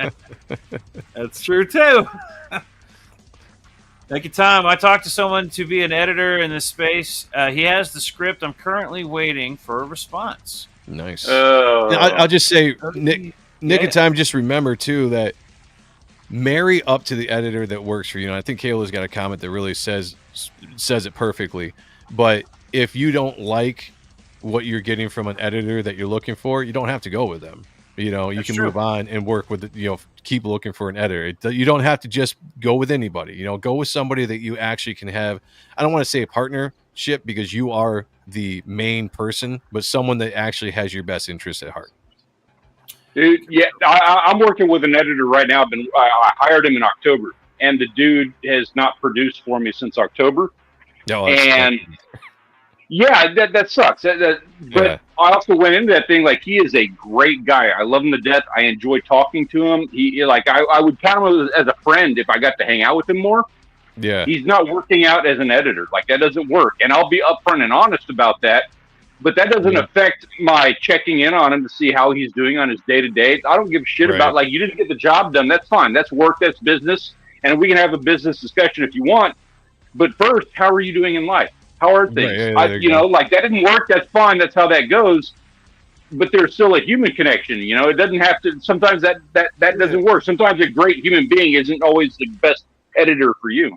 Yeah, I'll criticize you anytime. You want me to criticize you? And that goes for everybody. Anybody want to get criticized? Actually, when it comes to like critiquing, or whatever, I don't think I'm that bad. I think I have pretty good input on some stuff sometimes. I've been like throwing my idea, my input at Jake and Stanley. I have ideas. I don't think it's terrible. Kayla says, ideas are good. A good editor makes you question what you are doing, helps you dive deeper, and provide multiple options and examples, not seek to change the story or control the story, obviously help with punctuation. Well said. That's obviously a big thing help with punctuation. I like how that's thrown in there. That is that's not like so softballed in there, but so valuable. Kayla, when I was working with Kayla on the script for Reaper Destroyer, there wasn't a lot when it came to the story that she, wanted to have a heavy hand in, which is fine because that's not what I was looking for anyway. It's spelling. But she was really good from a writer's point of view because she's a really good writer, and you're going to see that in the supplemental book and the stuff that I have her working on in the future. But she went to school for writing. She knows about writing, like not comic book writing, but just actually writing stories, developing stories, and all that kind of stuff.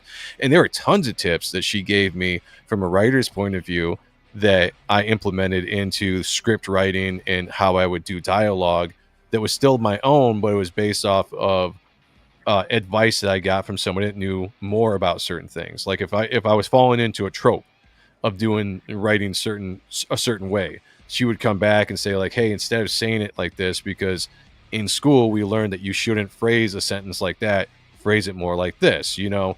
And those were great tips, because it helped me kind of think differently when I was going to write the script forward, because I'd come to points and be like, oh, okay, this is what Kayla's talking about, so let me rephrase it this way instead of how I would normally just, you know, put it out there.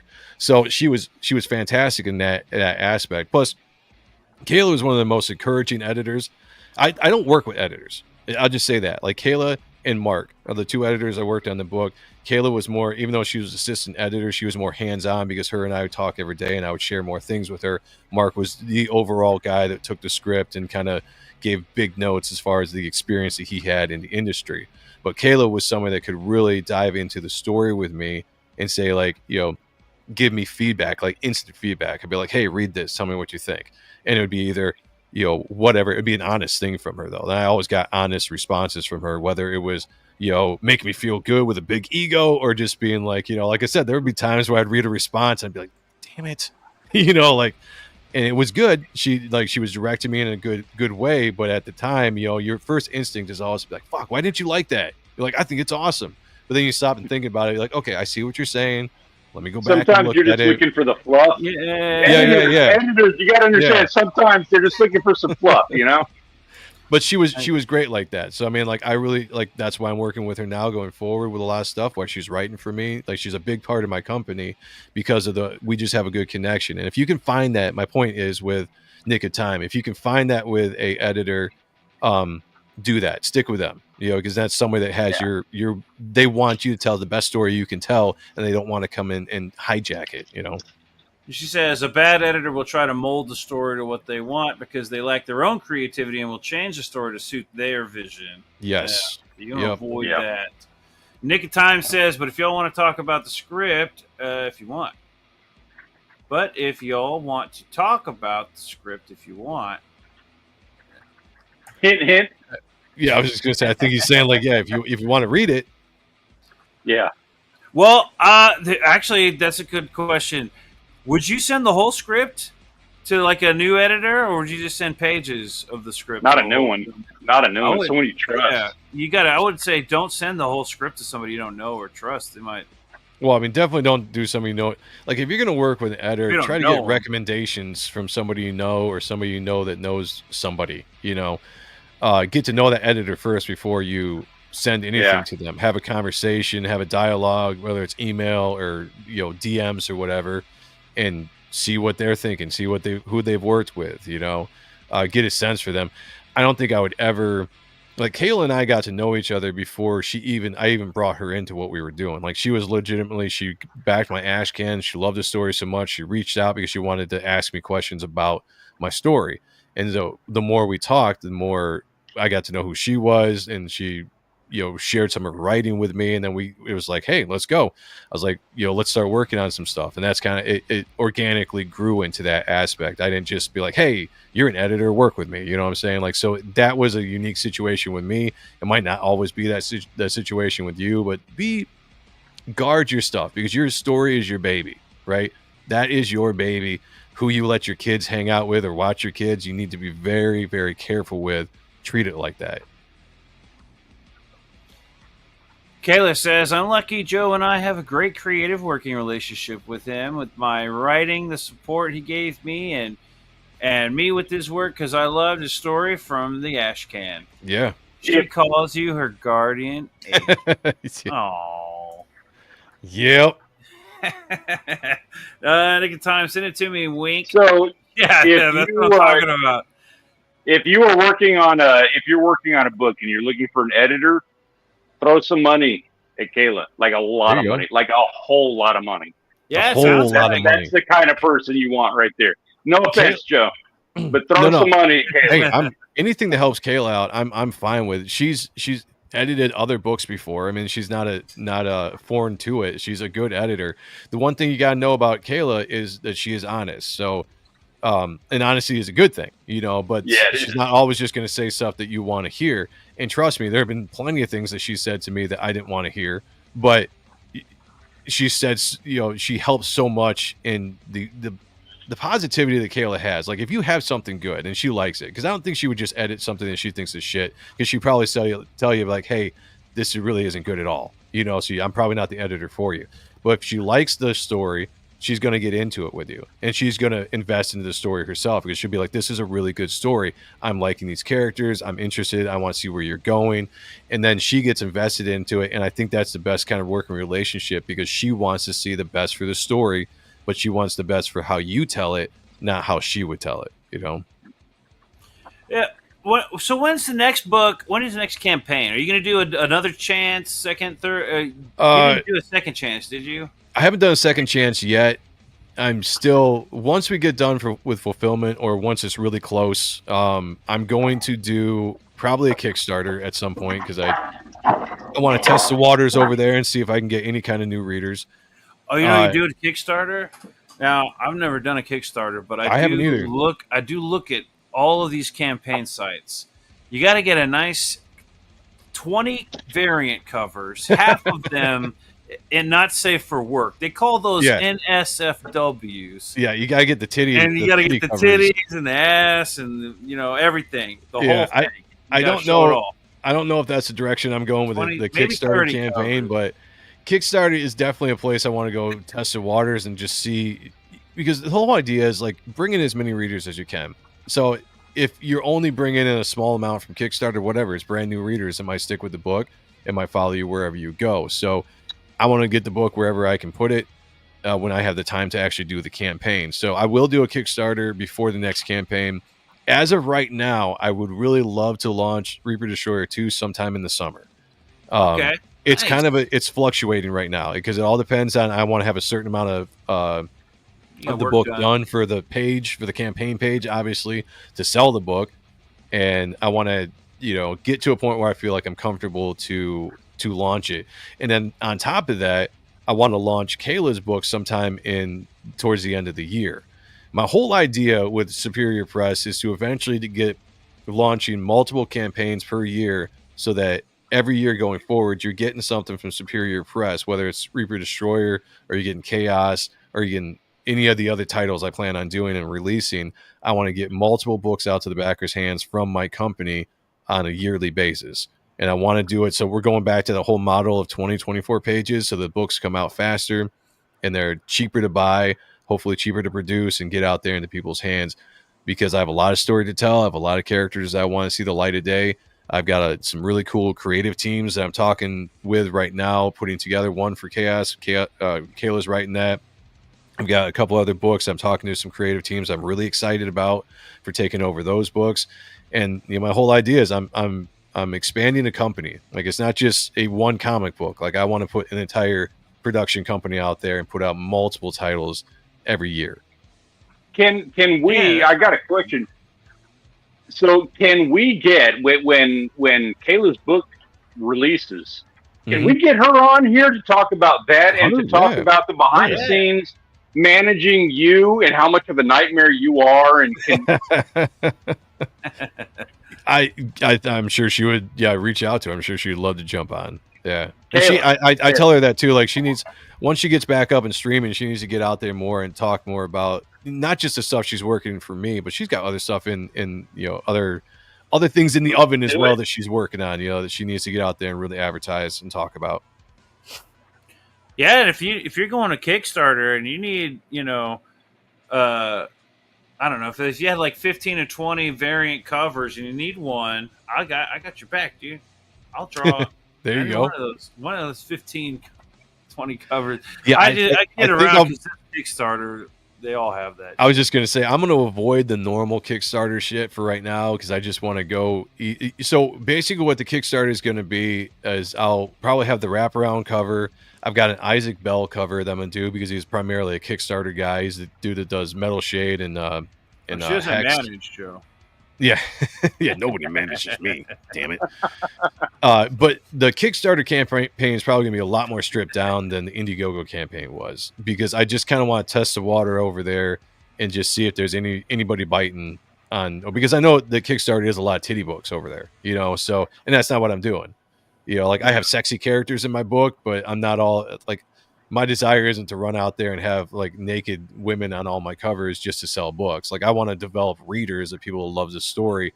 That's what I want. I value that more than just sales and just got a lot money. of respect for that. Yeah. Thank you.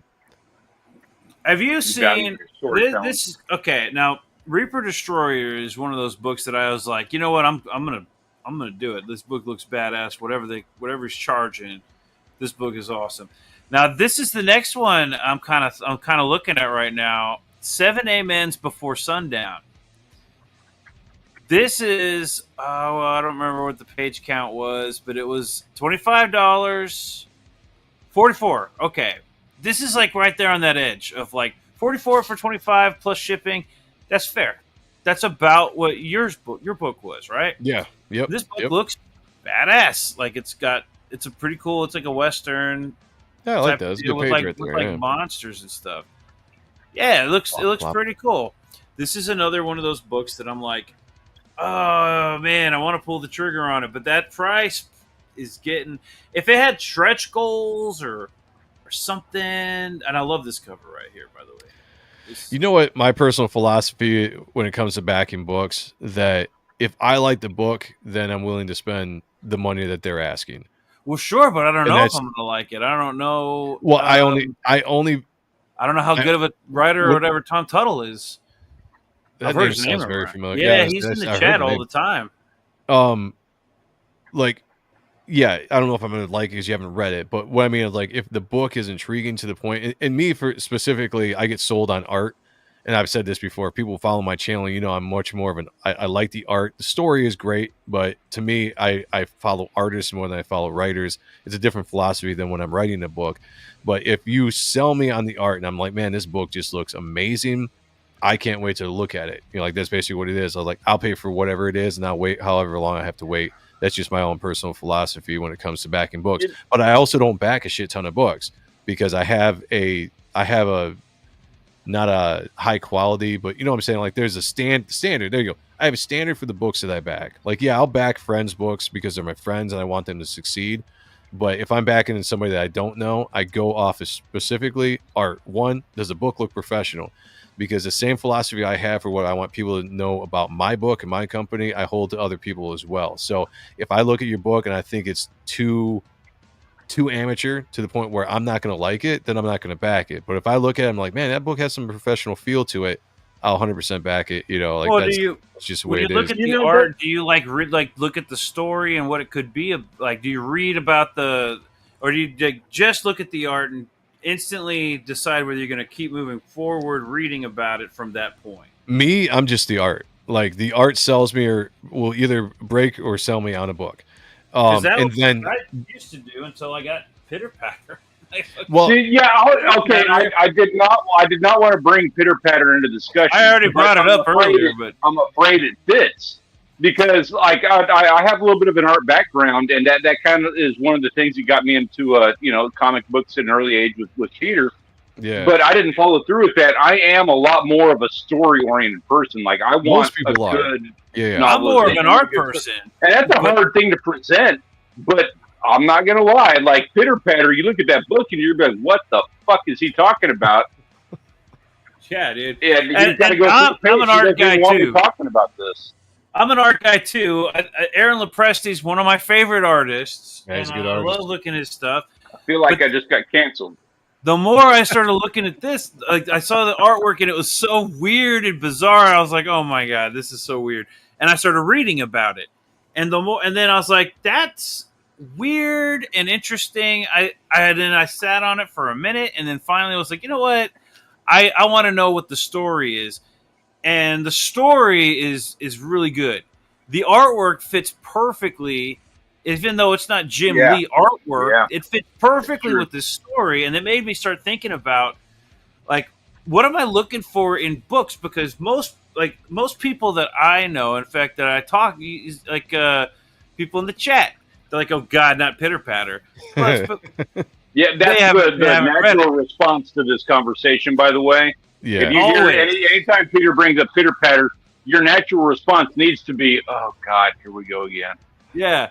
But I made you read it, and And I made you read part of it, not the whole thing. And it works. And even that crappy artwork, it is crappy artwork, but it fits.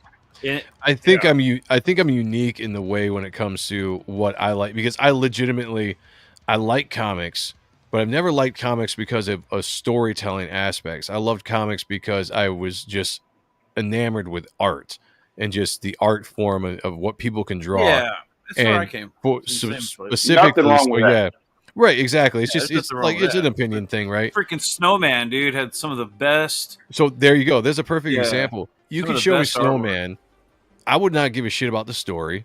I wouldn't even read about the story. I would look at the interior pages and I'd be like, this is a fantastically drawn book. I'm going to back it. You know, could care less about the story. I'll figure it out. Maybe I'll skim it. Maybe I never even read it, but I just look at it and appreciate the art. That's just how I'm wired, you know. I respect that. Yeah, there's nothing wrong with that. There's nothing wrong with having a different way of like viewing a piece of content. Yeah. Yep. Yeah, Zaid Comics in the house. What's going on? What's going on? Phil? That's Hell yeah. Phil, right? Yeah, I think it's always everyone. Phil. Always Phil with Zaid. Yeah. What's up, Phil? I hope those cards are doing good for y'all, man, over y'all's campaign. Unlike me, I needed a good story. Well, I think there most are people, a lot of good ones out. A lot of good stories out there. Yeah. I'm a story for. I need a good story. I was just gonna say, I think the majority of people are because I always get in these arguments with people online when for some reason it rubs people the wrong way when I say that art is more important to me, because in some ways always got to be like, but story, art's nothing better with story. You're an art snob. And I tell people I would have loved to have had a argument conversation for the entire 3-hour period about art. That would be a fun conversation, man. And there's some people that just they cannot let it go that I just deem art more important in comics than story. I'm not saying it is. I always try to tell people, I'm like, look, one, it's a visual medium, so without art, you don't have comics. You have a novel. That's it. Okay, so but what about 8 Ball? Have you read 8 Ball? I have not. The artwork is not the superior part. I mean, the artwork's weird. It's intriguing, but the stories are bizarre and kind of funny. And that I don't think they sold 8 Ball. It's a classic indie. I don't think they sold it based off the artwork. They sold it off the weird oddity. What genre is it? What genre is it? Oh yeah, good question. Good question. What genre? What genre would it? It's like anthologies of like weird shit. I don't think it's horror. Because here's sci-fi the thing, or anything in particular. There are some genres where I don't think art is as important.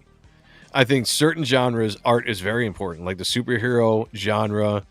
What do you call that style genre. where art it's is like very important in those books? Underground. It's like that underground. Like I would say almost American Splendor, but it's not American Splendor. American Splendor sucked in my opinion. Everybody, and that gives me a lot. People give me shit for saying that, but I think I have all the 8 Balls, if I'm not mistaken. You know what I hear with that, Joe? Like you're saying the superheroes like that. I wouldn't argue that point at all. But also when I hear a statement like that, the first thing that I hear is like, okay, that's something that needs to be done. If superheroes is a genre that is heavily predicated on high quality art, yeah, then how do you take the opposite approach and do a good storyline that isn't necessarily predicated on high quality art? You know, maybe it's not something you can pull off, but also I don't know. Maybe it is.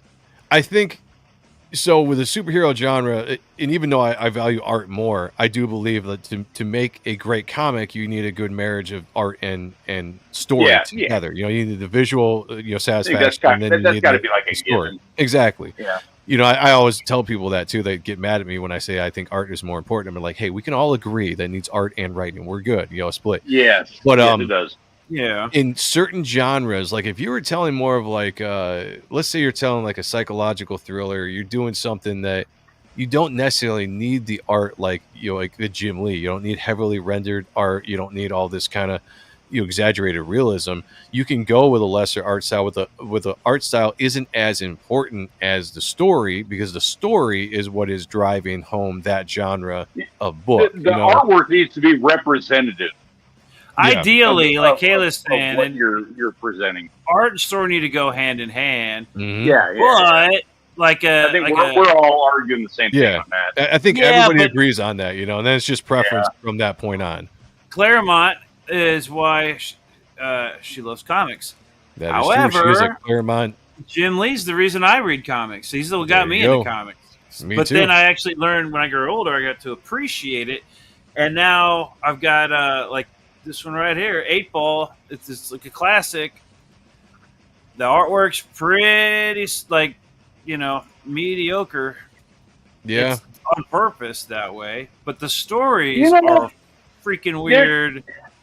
Like this dude's in like a porn theater. Mediocre, like that can be on purpose. That like you can do a style like that that's intentional. Yeah. Yep. Of course, but the art's not like the sequential storytelling is really good. Like, and that's the thing. Like, the art style, even though it's not something I like, I'm not necessarily going to say it's bad because I'm not going to put that next to Jim Lee's character and be like, this is bad art because it's not Jim Lee's style.